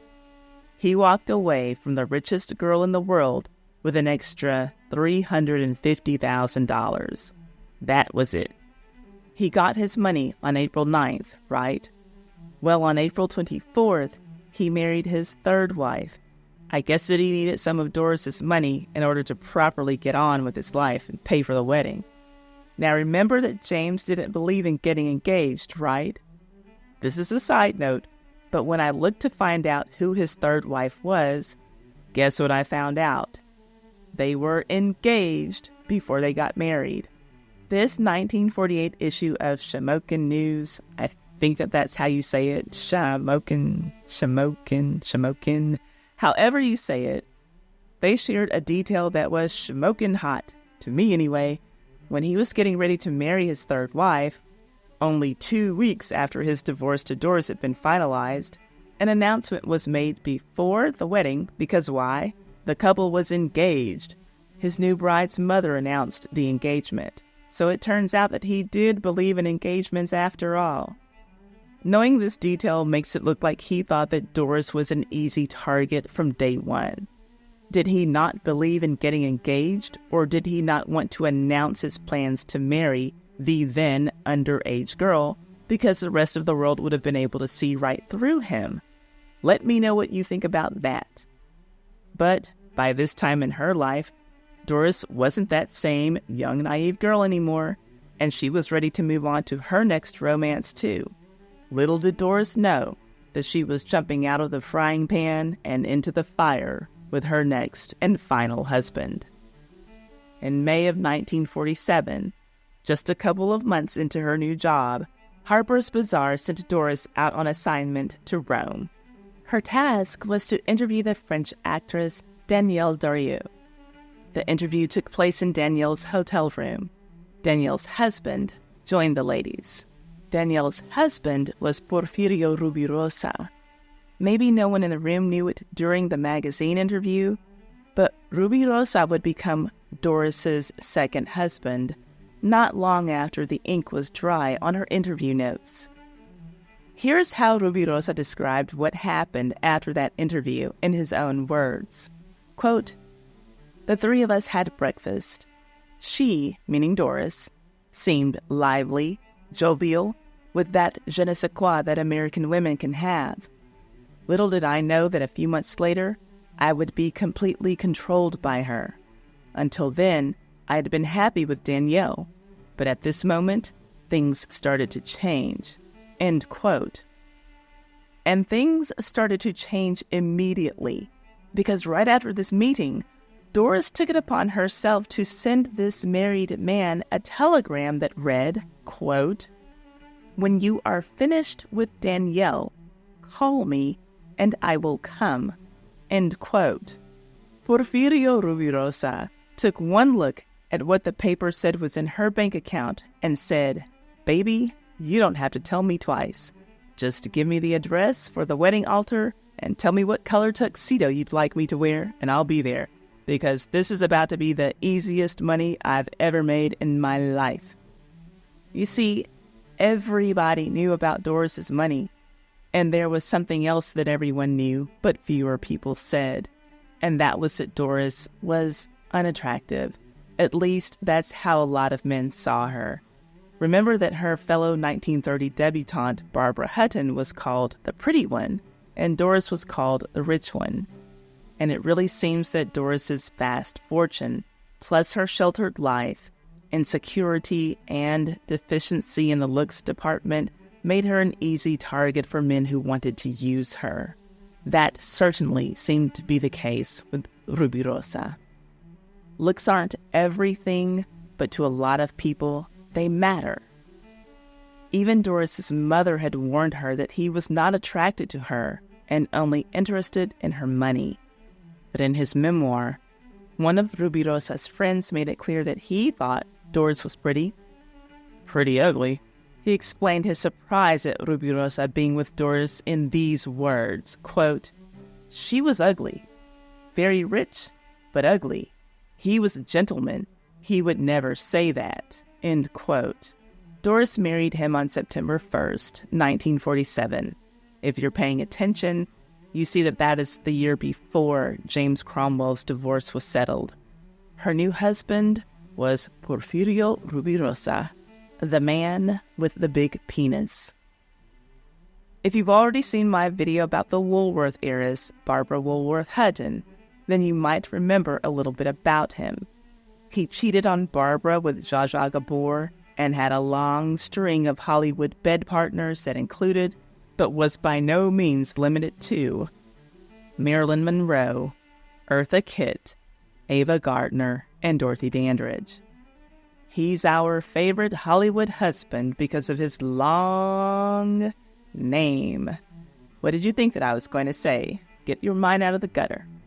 Porfirio Rubirosa Ariza was a diplomat from the Dominican Republic and an international playboy. He was 39 at the time, and Doris was 34. He started dating Doris publicly right after he divorced his second wife. She was Danielle Darrieux, the most famous actress in France at the time. He divorced her in May of 1947. Then, literally in June of 1947, he started showing up everywhere with Doris on his arm. This man didn't waste any time.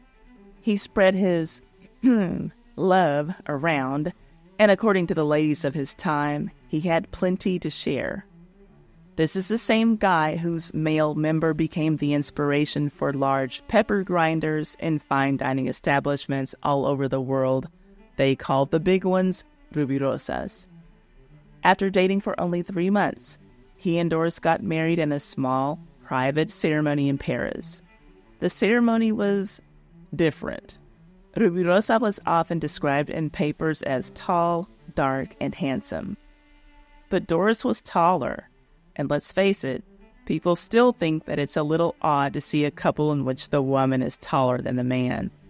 Doris, at 6 feet, stood 3 inches taller than her new husband, and as we know, he made up for those 3 inches in another area. But their height difference wasn't the only thing that people might have found to be strange about this wedding. It was performed by a consul general who admitted that he had never performed a wedding, and his nervousness made that quite obvious. Only 10 of the people in attendance were actual guests of the bride and groom. Their guests were far outnumbered by reporters and photographers. The whole thing lasted 10 minutes, during which Rubirosa casually puffed on a cigarette, putting it out just in time to slip the ring on Doris's finger. It was a circlet of rubies, by the way. Another detail that was a little unusual, they had what I think could be considered as a reception before the wedding. Their guests had champagne and cake, and the new groom had 2 whiskey highballs. I don't know exactly what a highball is, feel free to tell me, but they did all of this before the exchange of vows. All of the alcohol seemed to put Rubirosa in high spirits. He was all smiles and laughs until 2 of Doris's attorneys walked in with papers for him to sign. A prenuptial agreement. Maybe this payday wouldn't be quite as easy as he thought. But after having a few more drinks, enough to get drunk enough to be okay with signing the agreement, he did. Then they had their ceremony, and he passed out shortly after saying his vows. Doris thought that it was all wonderful, bragging to her friends that, quote, "Big boy passed out in my arms," end quote. If she'd had a little more self-esteem, she might have had a problem with a man needing to get drunk to say wedding vows to her. And speaking of the vows, they were another aspect of this wedding that was different. Very different from her first wedding in the regard that she promised to obey Rubirosa. You'll recall that to obey was not a part of the vows in the Cromwell Duke union, and the fact that Doris promised to obey Rubirosa was such a shock that it made headlines. Well, the marriage didn't last much longer than that 10-minute wedding. And if Doris didn't want to feel like she was being used for her money in her second marriage the way that she had been used in her first marriage, she started off on the wrong foot. Remember that as soon as Rubirosa left Danielle, he and Doris were an item. Divorces usually take a while, as Doris knew from first-hand experience. Well, Doris didn't want to wait out a long divorce before she could have Rubirosa all to herself, so she paid Danielle $1 million in exchange for a quick, uncontested divorce. And with that small payout, Doris got her Latin lover all to herself. Or so she thought. We'll get there. But a quick side note about Danielle first. We all know that she selflessly gave up Rubirosa for $1 million so that Doris could have her happily ever after. But when Danielle tried to move on and marry the man she was interested in, a French actor named Pierre with a last name that I won't even attempt, it didn't matter for them. Why? Because his mother put the kibosh on their plans. According to Danielle, quote, "His mother said, 'I am a woman with a past,' and Pierre obeyed her orders forbidding the marriage," end quote. Pierre's mother thought that any woman who had ever been with Rubirosa was damaged goods. But I love the way that Danielle summed up the reason that she couldn't marry Pierre. She said that the problem was simply too much mother-in-law before the wedding.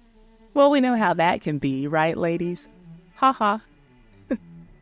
Anyway, by the time that Rubirosa was through with Doris, Doris probably wished that someone would have intervened and stopped her plans before they started, because he was not a good and faithful husband to her. But women aren't victims on this channel, so considering how she started her romance with him, I can't feel sorry for her knowing that he was not good to her. And I just know that somewhere in the world, Doris's first husband, James Cromwell, was somewhere wondering why Doris didn't turn on her money faucets for him the way that she did for Rubirosa. So remember, Jimmy Cromwell walked away with a measly $350,000 after having been married to Doris for years. Well, here is just a little bit of what Doris willingly gave to Rubirosa without his even having to ask her. She gave him a check for $500,000. With that, he was already ahead of Jimmy, but she had a lot more to give her new husband. A stable of polo ponies, over a dozen sports cars, a B-25 bomber, a French chateau that was converted from a hotel to a dwelling unit for him, and she filled that chateau with priceless art pieces from Kings Louis XV and Louis XVI. Rubirosa loved his chateau. It was 3 stories high, and he used the 3rd floor as his personal luxury man cave. He decked it out with a regulation-sized boxing ring and a full bar. After his late nights at the Calvados nightclub, which were practically every night, the club's guitarists would bring their instruments to the 3rd floor of his chateau, and they would party some more. His 3rd floor became an unofficial after-hours spot. Rubirosa's butler, Victor, would serve his guests whatever they wanted to drink and breakfast tacos. It must be nice to be married to an heiress who loves you so much that she won't say no to you. I think that author Stephanie Mansfield perfectly and succinctly described the tone of the Rubirosa Duke union in her book called The Richest Girl in the World, The Extravagant Life and Fast Times of Doris Duke, when she wrote this, quote, "While Doris fell in love with Ruby, he didn't want to be the man of just one woman, and she was not easy. She wanted Ruby to be there always, like a slave, but he wanted to do as he pleased. And she knew this before she married him." End quote. Bottom line, Doris got what she paid for, and what she paid for was a gigolo. And a gigolo can give you one thing, sex. The problem for Doris was that that's what a gigolo gives to other women as well. She found this out for herself when she and her husband were enjoying some time on the beautiful island of Capri in Italy. Earlier in the day, she was out doing her own thing. When she returned to their hotel, she found her husband doing his own thing. She caught Ruby in flagrante delicto. You know, getting it on with his ex-wife, not the one that Doris had paid $1 million to take off of her hands, his first wife, Flor de Oro Trujillo, the daughter of the Dominican dictator Rafael Trujillo, Rubirosa's boss. Well, Doris was a fool for Rubirosa, but there's only so much humiliation that even she could take. Immediately after this incident, he recalled seeing a new guest for lunch. It was an attorney, and he brought with him some papers for Rubirosa to sign, an agreement to terminate the marriage at once. The divorce was finalized on October 27th, 1948. They were married only for 1 year and almost 2 months. Ruby walked away with the chateau, by this point 15 luxury sports cars, the bomber jet, a Manhattan apartment, the stable of ponies, a fishing fleet off of an African coast, and $25,000 per year until he remarried. Doris walked away with her name and memories of some really good sex. Even though Rubirosa was literally caught with his pants down, he didn't understand why their marriage needed to end. Because according to him, he and Doris were still seeing each other and being intimate for a whole year after they got divorced. In his words, quote, "This was so stupid because we did not want to be separated. For the next year, all we did was reunite, break, reunite, in the back of airplanes in between the United States and Europe. End quote. It seems like Ruby didn't understand that Doris wanted to have him all to herself. She couldn't have that while she was married to him, and you and I know that she was sharing his baloney pony after they got divorced. But in Rubirosa's mind, he was just a good guy who was performing a public service for this lonely, homely heiress. Really, when you hear his own words, he comes across as though he thought he was doing the Lord's work when he married Doris. Here's what he had to say, quote, "What I did is better than most people do.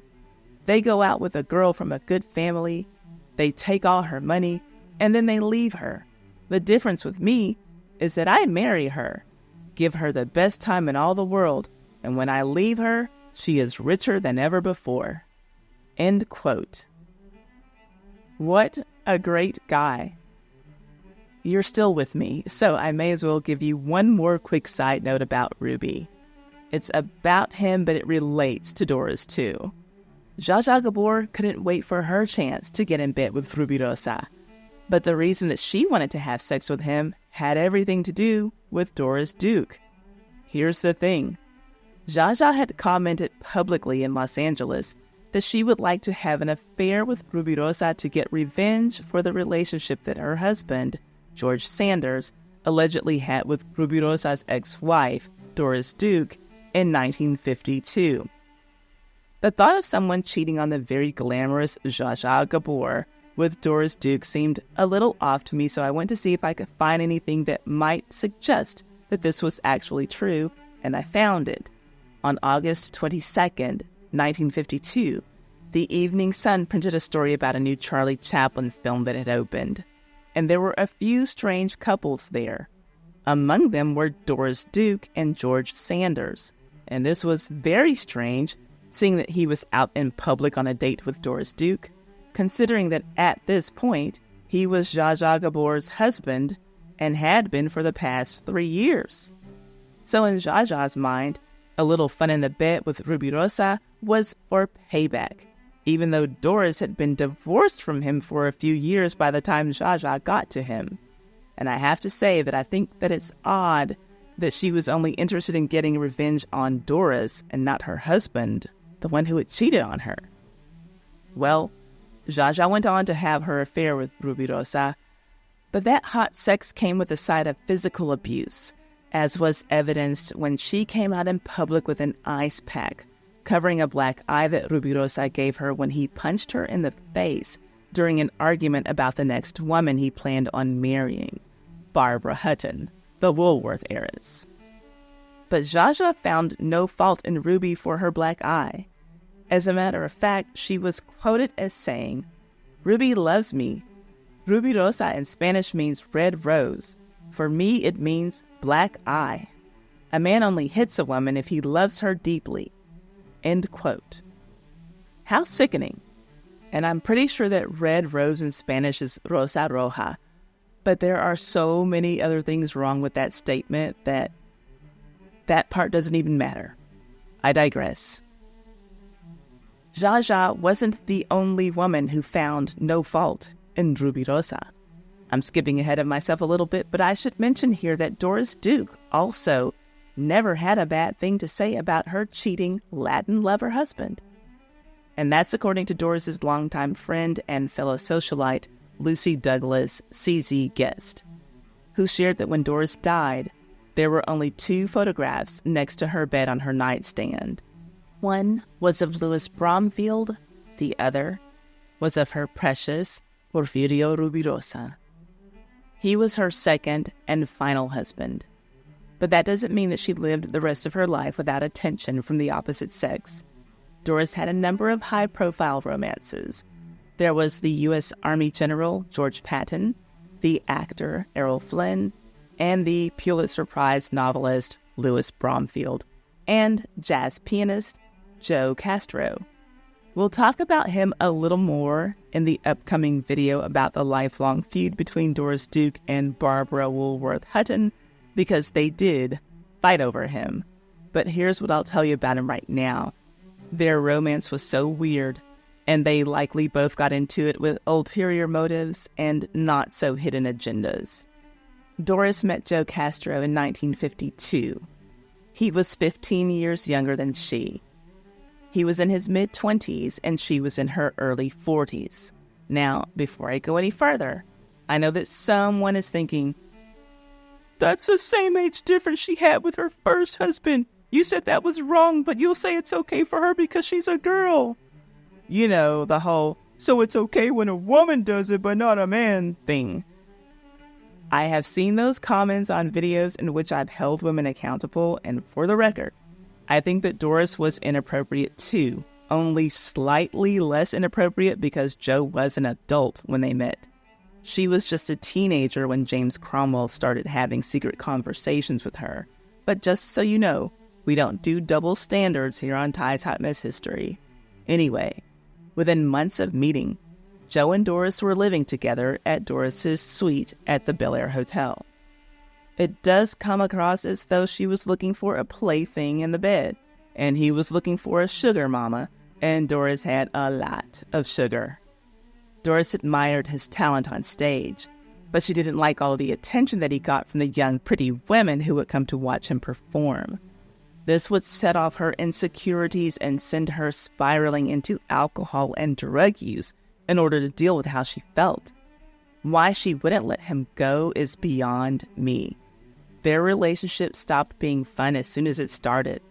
But maybe Doris, who had always been called the ugly one or the less attractive one, had something to prove, like that she could keep this young, handsome man on her arm. She and Joe would get into fights, frequently, break up and make up. Then, Doris's mother died in 1962, leaving her $250 million. Thus, 250 million more reasons for Joe to stick around and pretend that he was interested in Doris. One night in 1963, at her Shangri-La home, Doris was playing her piano, and Joe made a joke that insinuated that her playing wasn't so good. Her response? She grabbed a butcher knife and slashed his arm. This woman was unhinged, and you're about to see that Joe was definitely not an angel. But slicing someone with a knife just because you don't like something that they said? That's more than an overreaction. That could have been fatal. Could Doris have killed someone over a disagreement? I think that she could have, and it looks like she did, and we'll get there. But back to her and Joe Castro. Yeah, sure, she sliced his arm because of his joke. But maybe on New Year's Day, she had turned over a new leaf and was ready to deal with this toxic relationship like an adult. Because on January 1st, 1964, she rang in the new year by throwing him out of her Bel Air mansion, Falcon Lair. And he didn't like that. He loved her house. He went so far as to sue her for wrongful eviction. When he saw that nobody cared about his lawsuit, he turned it up a notch, filing for divorce and requesting alimony payments for Doris in the amount of $5,000 per month. Everyone was shocked to hear about this divorce, but no one was more shocked than Doris. You know why? Because she said she had never married him. This unemployed bozo completely made up this lie and had the nerve to sue Doris on the grounds of cruelty. Even the newspapers were expressing their shock because their first time hearing about this marriage was when Joey announced the divorce. They didn't know how they could have missed a story so big. Then he took his last chance at a money grab and decided to sue for the butcher knife slicing. He wanted $150,000 because Doris tried to kill him and left him with a scar that was so big that he could no longer work. Now, I don't condone her slicing him at all under those circumstances, and she should have had to pay him something for that. But he was laying it on pretty thick by saying that he couldn't work anymore. In the end, none of his claims mattered. Doris's attorneys strong-armed Joe into silence, and he dropped all of his lawsuits against her. But Doris countered his lawsuits with one of her own, and on May 1st of 1964, she obtained an order from a court in Honolulu. It was a restraining order, an order that restrained this fool Joey Castro from saying that he was her husband and that she had ever married him. Now, one would think that after all of that, this relationship would have been over, but no. Doris still wanted Joe, so she made a lot of promises to him, saying that she was going to do all kinds of things to help take his music career to the next level. It seems like she dangled those promises in front of him to keep him around because she knew that he would not have come back otherwise. And her promises worked. He agreed to go back to her. So he's not an innocent victim in any of this. He was, after all, a grown man, and by this time in his 30s. If at any time he didn't like how Doris was treating him, he was able to leave. But Joe had gotten rather comfortable staying at Doris's house. Even if he wasn't attracted to her, he thought that her home was beautiful. And he spent a lot of his years with Doris in that beautiful home, not giving a care about his career. The couple had settled into a dreadful rut. By the very next year, 1965, he was back living in her Bel Air home. Why? Because desperate Doris had set up a recording company just for Joe. And this is so pathetic, but in order to get her man back, she promised to include him in her will. Can you imagine?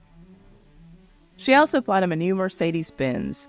She was literally trying to buy his love. Then, tragedy struck that summer when Doris's ex-husband died. Porfirio Rubirosa was killed when he crashed his Ferrari in Paris.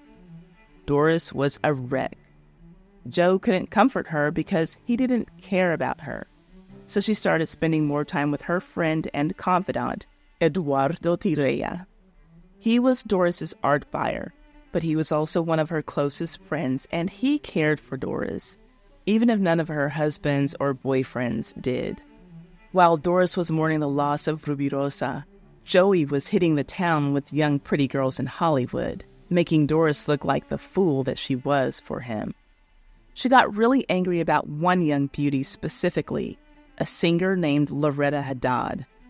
A number of people had seen Joe and Loretta out and about, looking like a romantic couple. Then out jumped the vindictive side of Doris that was tired of repeatedly losing to women who were more attractive than she was. She really hated that her money wasn't enough to control the men who she wanted to love her. So, Joey had to pay. And how did she make him pay for making her feel bad? Doris shut down his record company. Then, Doris had to pay, because that made him angry. And how did he make her pay for taking away his precious record company that made him feel like the big man in Hollywood? Joey effed up her house and physically abused her. I mean, he really went wild. He threw stuff all over the place. He broke dishes all over her kitchen floor. And while standing in the frame of one of her French windows, wearing a t-shirt only and nothing on his bottom half, he urinated over the railing and into her garden. Doris had called one of the guys who worked with him at the now shut-down record company to help her, to get Joe and take him away from her house. His name was Peter Brook.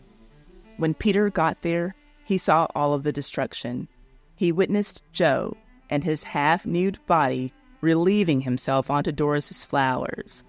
Then he saw Doris in her bedroom with a broken jaw. Joe had hit her in the face and broke her jaw. Joe Castro and Doris Duke were two disgusting people to each other who should have never been together. He thought that he would be able to pretend to love her and get all of the money that he wanted from her, while dating and sleeping with the women he actually found attractive. And she thought that her money and the opportunities that she could provide him would allow her to control him. They were both wrong. The very next morning, she and her good friend, Eduardo Dria, left California to go to Newport. She didn't have luck finding romantic love, but she had the love of Eduardo. He was a gay man who loved her better than most people she let in her inner circle. Having more money than one knows what to do with seems to be one of the main ingredients to leading a very colorful life. When you're not bogged down with the day-to-day chore of working to keep a roof over your head, you can follow your heart and pursue your passions, or even live a wasteful life. But whatever the ultra-wealthy have done with their lives has always been a source of fascination for quote-unquote regular people. And Doris's life was no different. She traveled the world. She gave a lot of money to a lot of worthy causes. She was enrolled as a member of the Rosebud Sioux tribe of Native Americans. She used her Doris Duke Foundation to give grant money to medical research, environmental conservation, historically black colleges, the performing arts, and more. And all of that is wonderful and virtuous. But we don't focus on the good and virtuous stuff here. This is a Hot Mess History channel, and I have to tell you about the hot messes in the lives of people. Otherwise, you could sue me for false advertising. So I've got to tell you about what I believe to be the biggest hot mess that Doris ever caused. It all has to do with a car accident. And thanks to the work of Peter Lance, an award-winning investigative journalist who is very meticulous about how he does his work, I can use the word accident very loosely when it comes to what Doris Duke did with her Dodge Polara station wagon. Ladies and gentlemen, it's time to talk about the death of Eduardo Dria. Eduardo worked for Doris Duke. She hired him in 1956 as her curator of art holdings. As the years went on, the two developed a friendship in addition to their work relationship. He is the man she turned to for comfort after Joe Castro punched her in the jaw. In 1966, he felt like he had accomplished all that he could working for Doris. He was ready to leave Newport, where he had been working at Doris's mansion called Rough Point. His next stop was Hollywood for his new job as a production designer. On October 6, he packed his suitcases, got a night of rest, and planned to go on some outings with Doris on the next day. He was looking forward to telling his friend that she was about to become his former boss, because now he had made it. Hollywood was calling. Dria had some friends in common with Doris. They were actually worried about him and told him that she would not be too happy about his leaving her employ. It turned out that his friends were right about that. He told Doris about his new job, and she was not supportive at all. To his surprise, she was angry with him for leaving her. Of course, Doris found a way to make his new job all about herself. I'm sure that her attitude shocked him. After all that he had done for her, protected her and shielded her from men who had been cruel to her, he had been her person to lean on, who would listen to her and literally pick up and move clear across the country with because she had to end a bad relationship. Dria thought that Doris was a good friend to him. He might not have thought much of her as a boss because she routinely underpaid him. You remember all of that turmoil that he went through when she was with Joey Castro. Nobody has to put up with that kind of stuff on a job. How much was his bonus for dealing with all of that stress and strife? He finally had a great opportunity to make a fair wage and a name for himself doing something that he loved, and all that Doris could think about was herself, and how she didn't want her friend to leave her.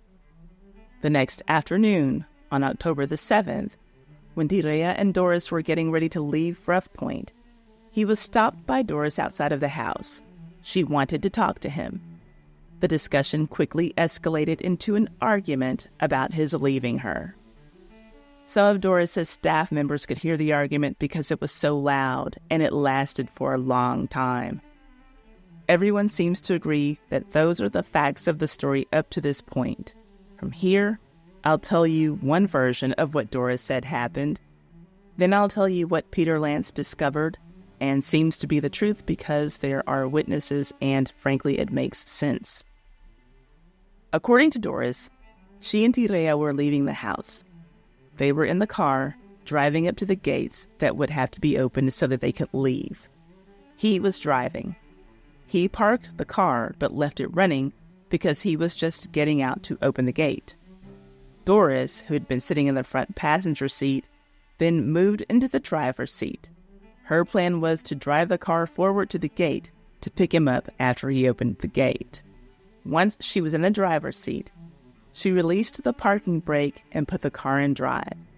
But when she got to the gates, instead of putting her foot on the brake pedal, she accidentally put her foot on the gas pedal, propelling the car forward, right into Dria first, then the gates. He was pinned between the gates, which were still opening, and the car. Then the car ran over the gates and hit a tree. He ended up under the car. He died from the injuries he sustained. That's what Doris said. At least that's one of the first versions of her account, because her story changed every time she told it. But from there, her money did the rest of the talking. Here's what I mean. The Newport Police Department performed a very brief investigation and ruled Dria's death as accidental. But it looks as though they just took Doris's word at face value, because when the crime scene was re-examined, it was clear that what was on the scene was not at all consistent with the account that Doris told the police. The Dria family held his funeral. All of his brothers, sisters, nieces, and nephews attended. Liz Taylor and her husband, Richard Burton, sent flowers. Why? Because he had recently designed a set of a movie that featured the couple. It was called The Sandpiper. Dria even got to play a bit role in the film. It's so sad to think of how close he came to doing what he really wanted to do for his career. A producer of the movie named Martin Ransohoff also sent flowers, and so did Kim Novak. Guess who else sent flowers to the funeral? Doris Duke. And that's all that she did. It's odd that someone who was such a great friend, as she had told the police she was, wouldn't attend the funeral, or at least offer to pay for the funeral. She certainly had the money to do it. After getting the report from the second investigation, Dria's family sued Doris Duke for wrongful death, and they won. But the amount of money that they received, especially when Doris's 9-figure bank account is considered, was pathetic. They requested $1.2 million, and 5 years later, they were awarded $75,000 when a court decided that Doris had been negligent on that fateful day, not guilty because she wasn't charged for committing any crime. For the life of their loved one, 8 siblings were awarded an insulting $75,000. Doris's attorneys fought for her in this case, as they always had in the past, and they fought hard to keep the Dria family's financial compensation amount as low as possible. So despicable. It wasn't put on any official records, but the second investigation basically showed that, if nothing else, Doris was a liar who had lied about the events that led to a man's untimely death. Now I have to tell you about the reinvestigation of this case that was performed by Peter Lance. Remember that I told you that Doris's money did some talking? You're about to find out some other reasons why I said that. I can't share with you every single detail about this investigation because this video is already so long, and Eduardo Dria's death at the hands of Doris Duke has so much information that it could be its own video. So if you would like for me to cover this part of her story in a deep dive, true crime treatment, let me know in the comments section. But I'll tell you some key details now. In addition to Doris's statement given to police being inconsistent with the crime scene, it was also inconsistent with the injuries sustained by Dria. She said that she first had him pinned between the car and the gates when she accidentally accelerated the vehicle. That would have crushed his legs. The problem with that was that his legs were not injured at all. After Lance's investigation forced the police department to reinvestigate the crime, another theory that is more likely came to surface. A Sergeant Fred Newton pointed out markings on the gates that suggested Dria had been forced up on the hood of Doris's station wagon. There had been skin and blood found on Bellevue right after the accident. Bellevue is the street right outside of Doris's gates where her car turned and hit the tree. Sergeant Newton said that the skin and blood were from Dria rolling off of Doris's car. Here's his complete theory. Dria went up on the hood of the station wagon before it hit the gate. Then at some point after the gates flew open, she hit the brakes and he rolled off. Then she ran over him and dragged him to the point where he was still underneath the car when it hit the tree. That would account for why the lower gates were pulverized, but his legs were never damaged.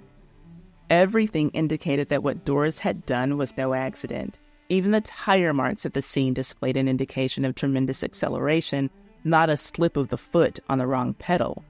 The evidence showed that Doris Duke hit Dria not once but twice with her 2-ton station wagon. Then there was Bob Walker. He witnessed the quote-unquote accident in 1966, but he never made a statement or testified about it. He spoke to Peter Lance about it in 2021 because he was an adult and could make his own decisions. At this point, he was a 68-year-old Marine Corps veteran.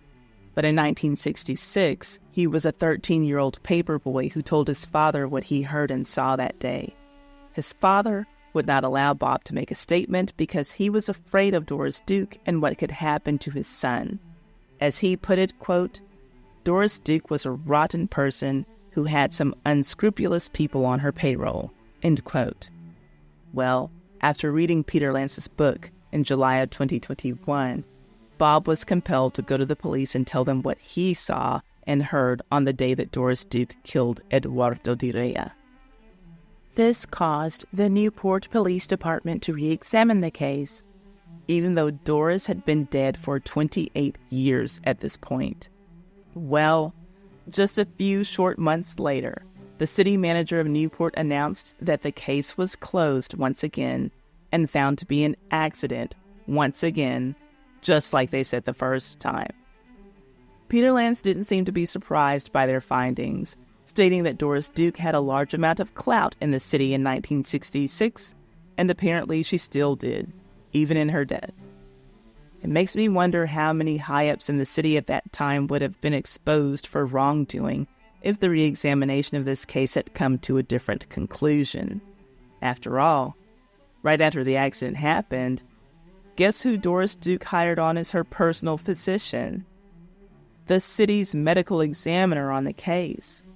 Now, I know that most of us are familiar with attorney-client privilege in lawsuits. It protects the information exchanged between a lawyer and a client. Well, that same privilege exists with doctors. It's called doctor-patient privilege. And it sounds like a major conflict of interest to have the medical examiner on Doris's car crash also represent Doris. It sounds like her money really was talking, and the city of Newport liked what it was saying. There were even some very shady things that happened within the police department that seemed to be tied to Doris's money and connections. It all looked so bad and ran so deeply, it's likely that her blood money is still running through the veins of Newport today. There are so many more parts of this story that make Doris Duke look dirty. I can't cover them all here on this particular video. The death of Eduardo Dria really needs its own video. But it seems that Doris knew that she literally got away with murder, and whatever conscience she had was eating away at her. So she started really turning up the heat on her financial contributions, as if she was trying to buy her way out of all the bad that she had done. Well, let's fast forward to 1987, when she hired Bernard Lafferty as her new butler. Bernard was an Irish immigrant who came to the United States in 1980. He found work at the Bellevue Stratford Hotel in Pennsylvania, where he met a number of rich and famous women, and even became friends with some of them. Elizabeth Taylor and Sophia Loren were a couple of his fancy new friends. His ponytailed hairstyle and earrings in each ear definitely gave him a signature look. He had a taste for the high life and couldn't get enough of being around celebrities and extremely wealthy people.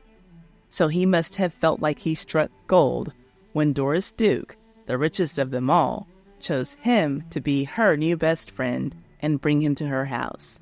By this stage in her life, Doris had turned into a weirdo who had her pet camels living inside of her mansion. And they weren't house-trained, if you catch my drift. So Bernard the butler was just one more new weird item to add to her strange collection. He didn't make sense, so he made sense for her. He was her friend, but he was also her personal butler at her New Jersey estate. She hired him right after he had been fired from his previous position for drinking on the job. But his new job with Doris came with perks. Just the type of perks he liked. Traveling worldwide with Doris and staying in the best hotels and eating at the finest restaurants. All that he had to do was whatever she said and be her best friend. It was a better job than he could have hoped for, considering that he had no formal education and he was only semi-literate. Because Doris lived her life so privately in her last years, a lot of what has been said and written about her relationship with Bernard can be chalked up to speculation, but it does seem that they had a good friendship. I have to guess that that's true, because she didn't kill him. No, they traveled the world together for 6 years and he remained right by her side till the very end. Many say that his actions helped her get to the end a little sooner than she otherwise would have. Doris's end might have come as a result of her no longer wanting to be the ugly girl. We know that from the time that Doris was a young woman, she was always considered to be the ugly one. To her face, behind her back, and even publicly sometimes. So maybe that's why when it came to getting facelifts, she was a regular patient. The older she got, the tighter her skin got, to the point of looking unnaturally uncomfortable. One Newsweek writer even wrote that it looked like her skin had been pulled so tight that her eyes were on the sides of her face rather than in the front. But none of that stopped Doris from doing what she thought made her look better. At the age of 79, she got her last facelift, and that was the first step in a domino effect that would end her life. She had her skin stretched to the hilt by something called a magnetic rejuvenation machine. It sent electricity through her skin that tightened it and made her feel pretty, even if no one else agreed. Her money, her face, her choice. This procedure was no joke, and it required some downtime for recovery. While she should have been laying down and taking it easy, because she was heavily medicated, Doris stood up and tried to walk. She didn't get far before she fell. The fall broke her hip. Of course, that injury required surgery, which was the last thing that she needed to happen, considering that she was already in pain from the facelift. And we know that the older we get, the harder it is to recover. Well, that all took place at the end of 1992. Doris rang in 1993 with yet another surgery in January. This time it was a knee replacement that kept her hospitalized until April. Then in July, she got so lucky that she had to have another knee surgery. She stayed in the hospital for a few months. Then, the very next day after she returned to her Beverly Hills home, she had a stroke, and it was bad. On October 27th, her physician, Dr. Charles Kevowitz, made a house call and administered morphine to Doris. Allegedly, the morphine was used to put Doris out of her pain, once and for all. It was supposed to end her life. Now, Doris had a lot of servants, and there were a few variations of the story when it came to what happened after Doris received that first dose of morphine. There are too many accounts to discuss them all, but I'll discuss some of them. First, I'll tell you the one thing that we know for sure happened after that October 27th dose of morphine, and that is that Doris Duke died on the following day, October 28th, 1993, at the age of 80. The cause of death was supposedly cardiac arrest. But how could anyone be certain about it? Because the very next day after that, on October 29th, Doris Duke was cremated without an autopsy. Now, I don't know about you, but I think that's very odd. Why did she need to be cremated so quickly? It's almost as if someone had something to cover up. And boy, oh boy, did the theories about Doris's death and immediate cremation start popping up from every corner of her mansion. What was being covered up, and who was covering it up, and why? Was it a servant? Was it her doctor? Did a greedy relative or friend have something to do with all of this? It seemed to many who were on the outside looking in that those closest to her were out to get her. The most popular assumption at the time was that the butler did it. Yes, Doris's precious Bernard. I'll explain as many pieces as I can. For starters, the morphine shot that Doris received on the 27th wasn't the only one that she received. According to Tammy Payette, one of the 6 nurses who was on staff during Doris's final hours, after the doctor gave her the first dose of morphine, Bernard asked him how long would it take for Doris to die. The doctor said about an hour. Then he left. But hours later, Doris was still alive, and that seemed to be a problem for Bernard, who called the doctor again and asked him to come back. The doctor returned, administered more morphine, then Doris died the following morning at 5:30 a.m. By 7:30 a.m., just 2 hours later, her body had been removed from the home.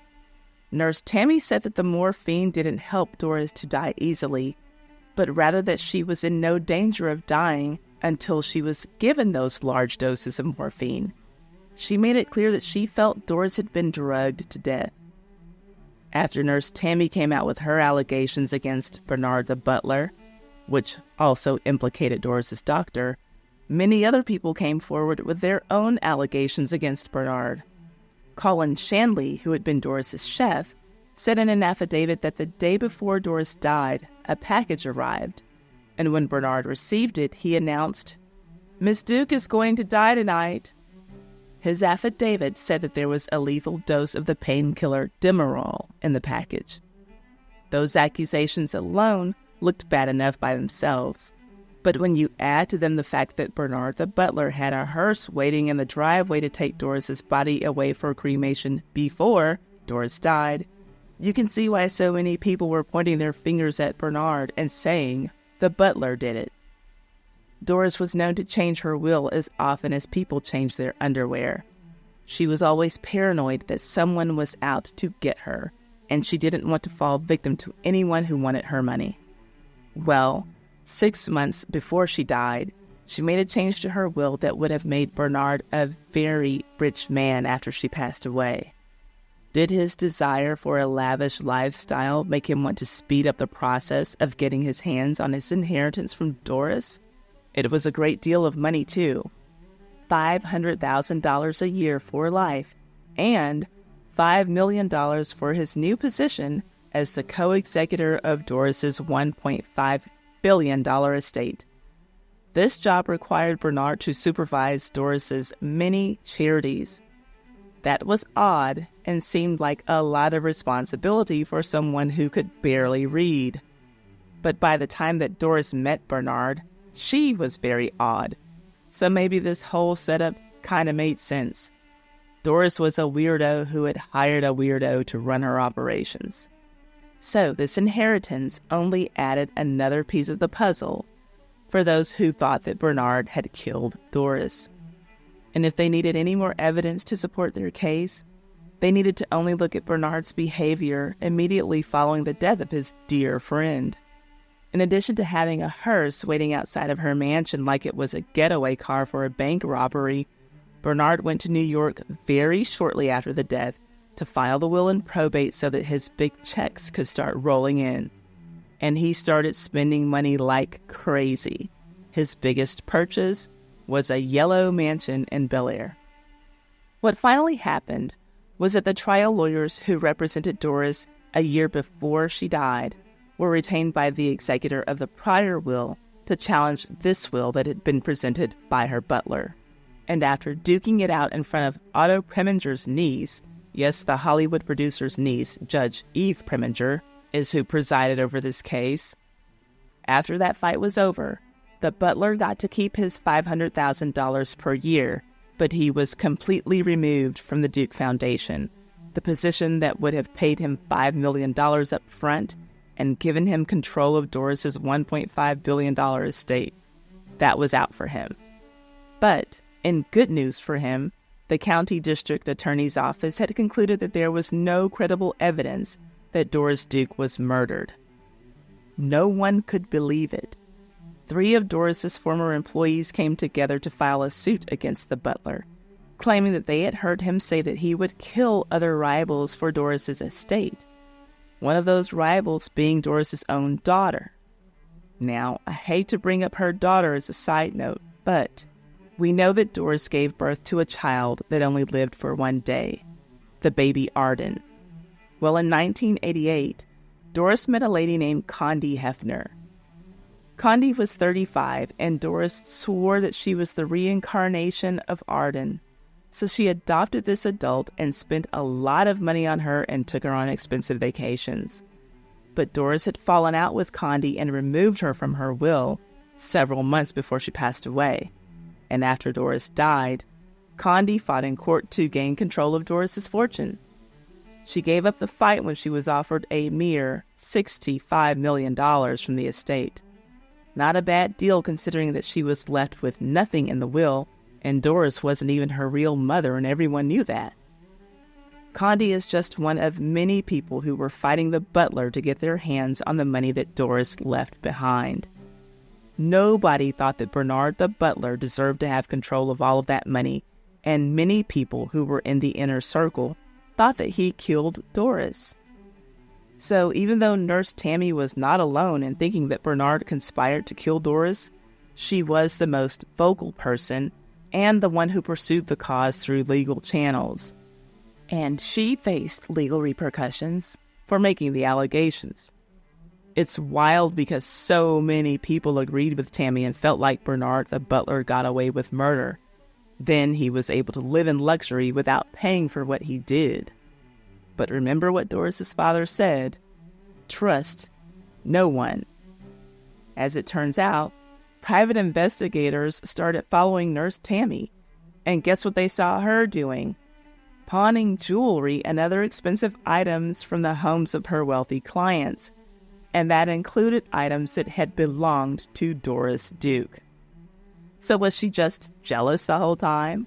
Would she not have come forth with the allegations against Bernard if Doris had left her a big chunk of change in her will too? I don't know. But I do know that Nurse Tammy Payette had to pay for her crimes. She was sentenced to 8 years in prison for theft. Now you know how it goes in the court of public opinion. Once you're thought to be guilty, you're always guilty. And just because the court system let Bernard run free, most people did not believe that he was innocent. But maybe it didn't matter. Bernard was 30 years younger than Doris. It's likely that he and everyone who knew him figured that he would live his life with his newfound wealth for at least a few more decades. But just a couple of years after coming into his fortune, on November 5th, 1996, at 5:30 a.m., he was found dead in his yellow mansion. He was only 51 years old. He started getting his big-time checks when he was 49. And I literally just realized as I'm reading the script that he died at the same time as Doris Duke. At the end of the day, all of the talk about whether Bernard had or had not killed Doris was just speculation. But what if he really did conspire to kill his good friend and got away with it? How poetic would that be when we think about how Doris killed her good friend, Eduardo Dria? Had someone covered up her death the way that she had covered up his?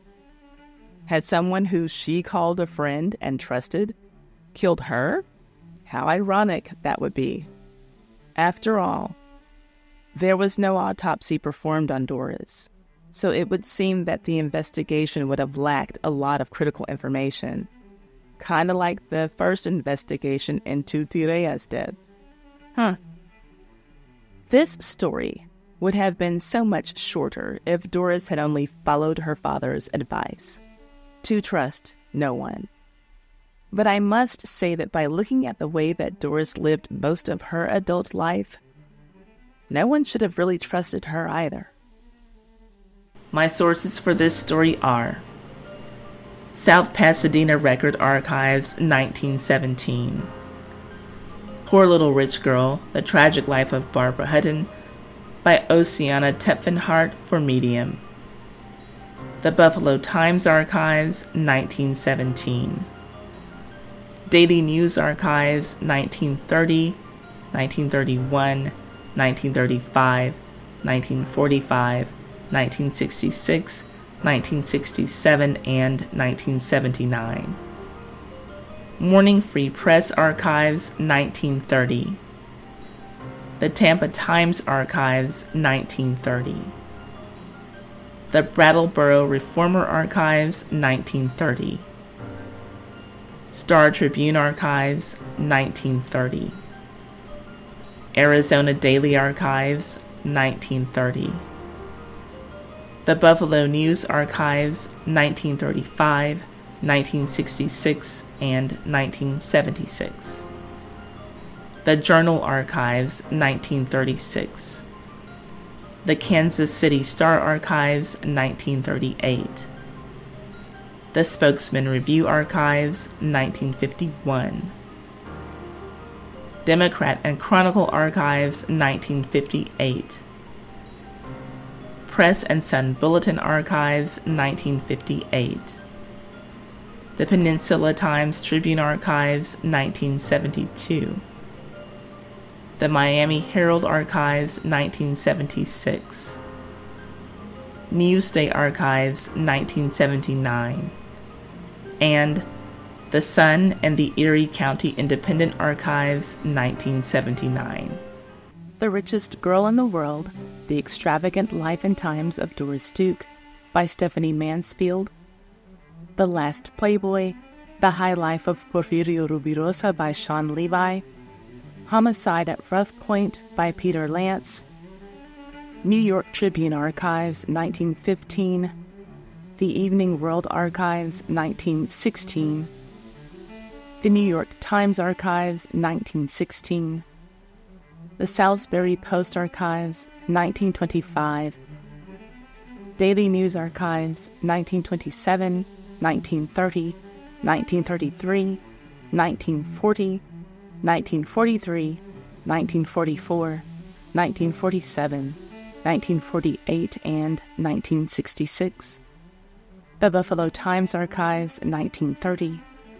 Times Herald Archives, 1937. Times Union Archives, 1935. Shamokin News, 1948. The Troy Record, 1943. The Buffalo News, 1943. NewYorkSocialDiary.com. Biography.com. NewportRestoration.org.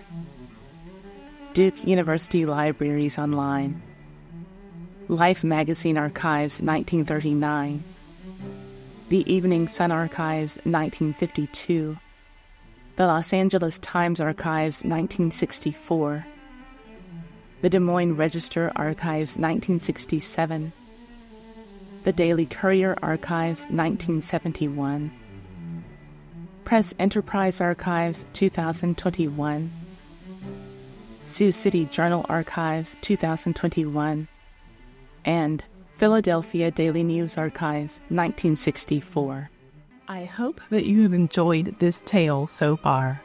If you love these scandalous stories from history that make Ty's Hot Mess History a time capsule for the culture, hit subscribe and the notification bell so you never miss an upload. Give this video a thumbs up. It's free and helps a ton. Whether you're watching or listening, thank you for letting me be a part of your day.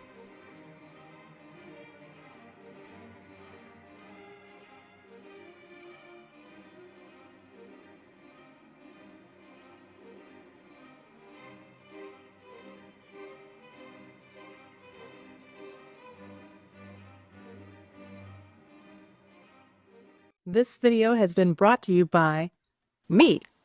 Well, me and my new YouTube channel, Verified YouTube Guide. Are you just starting your YouTube journey and feeling overwhelmed? Don't worry, I've got you covered. My channel, Verified YouTube Guide, is your go-to resource for practical, step-by-step tips to grow and monetize your channel. It's literally follow-along video tutorials. I'm showing you the steps I took to get 180,000 subscribers on YouTube. So if you don't know how to do something, you can just copy my work one step at a time. From setting up your channel to showing you how you can earn money at any stage on YouTube. And I'm not just talking about YouTube ad revenue. If you have something important to say or a service to sell, start talking about it on YouTube now. Don't wait. Subscribe to Verified YouTube Guide today, and let's build your channel together. You don't have to figure this out alone. The link is in the description box. I'll see you there.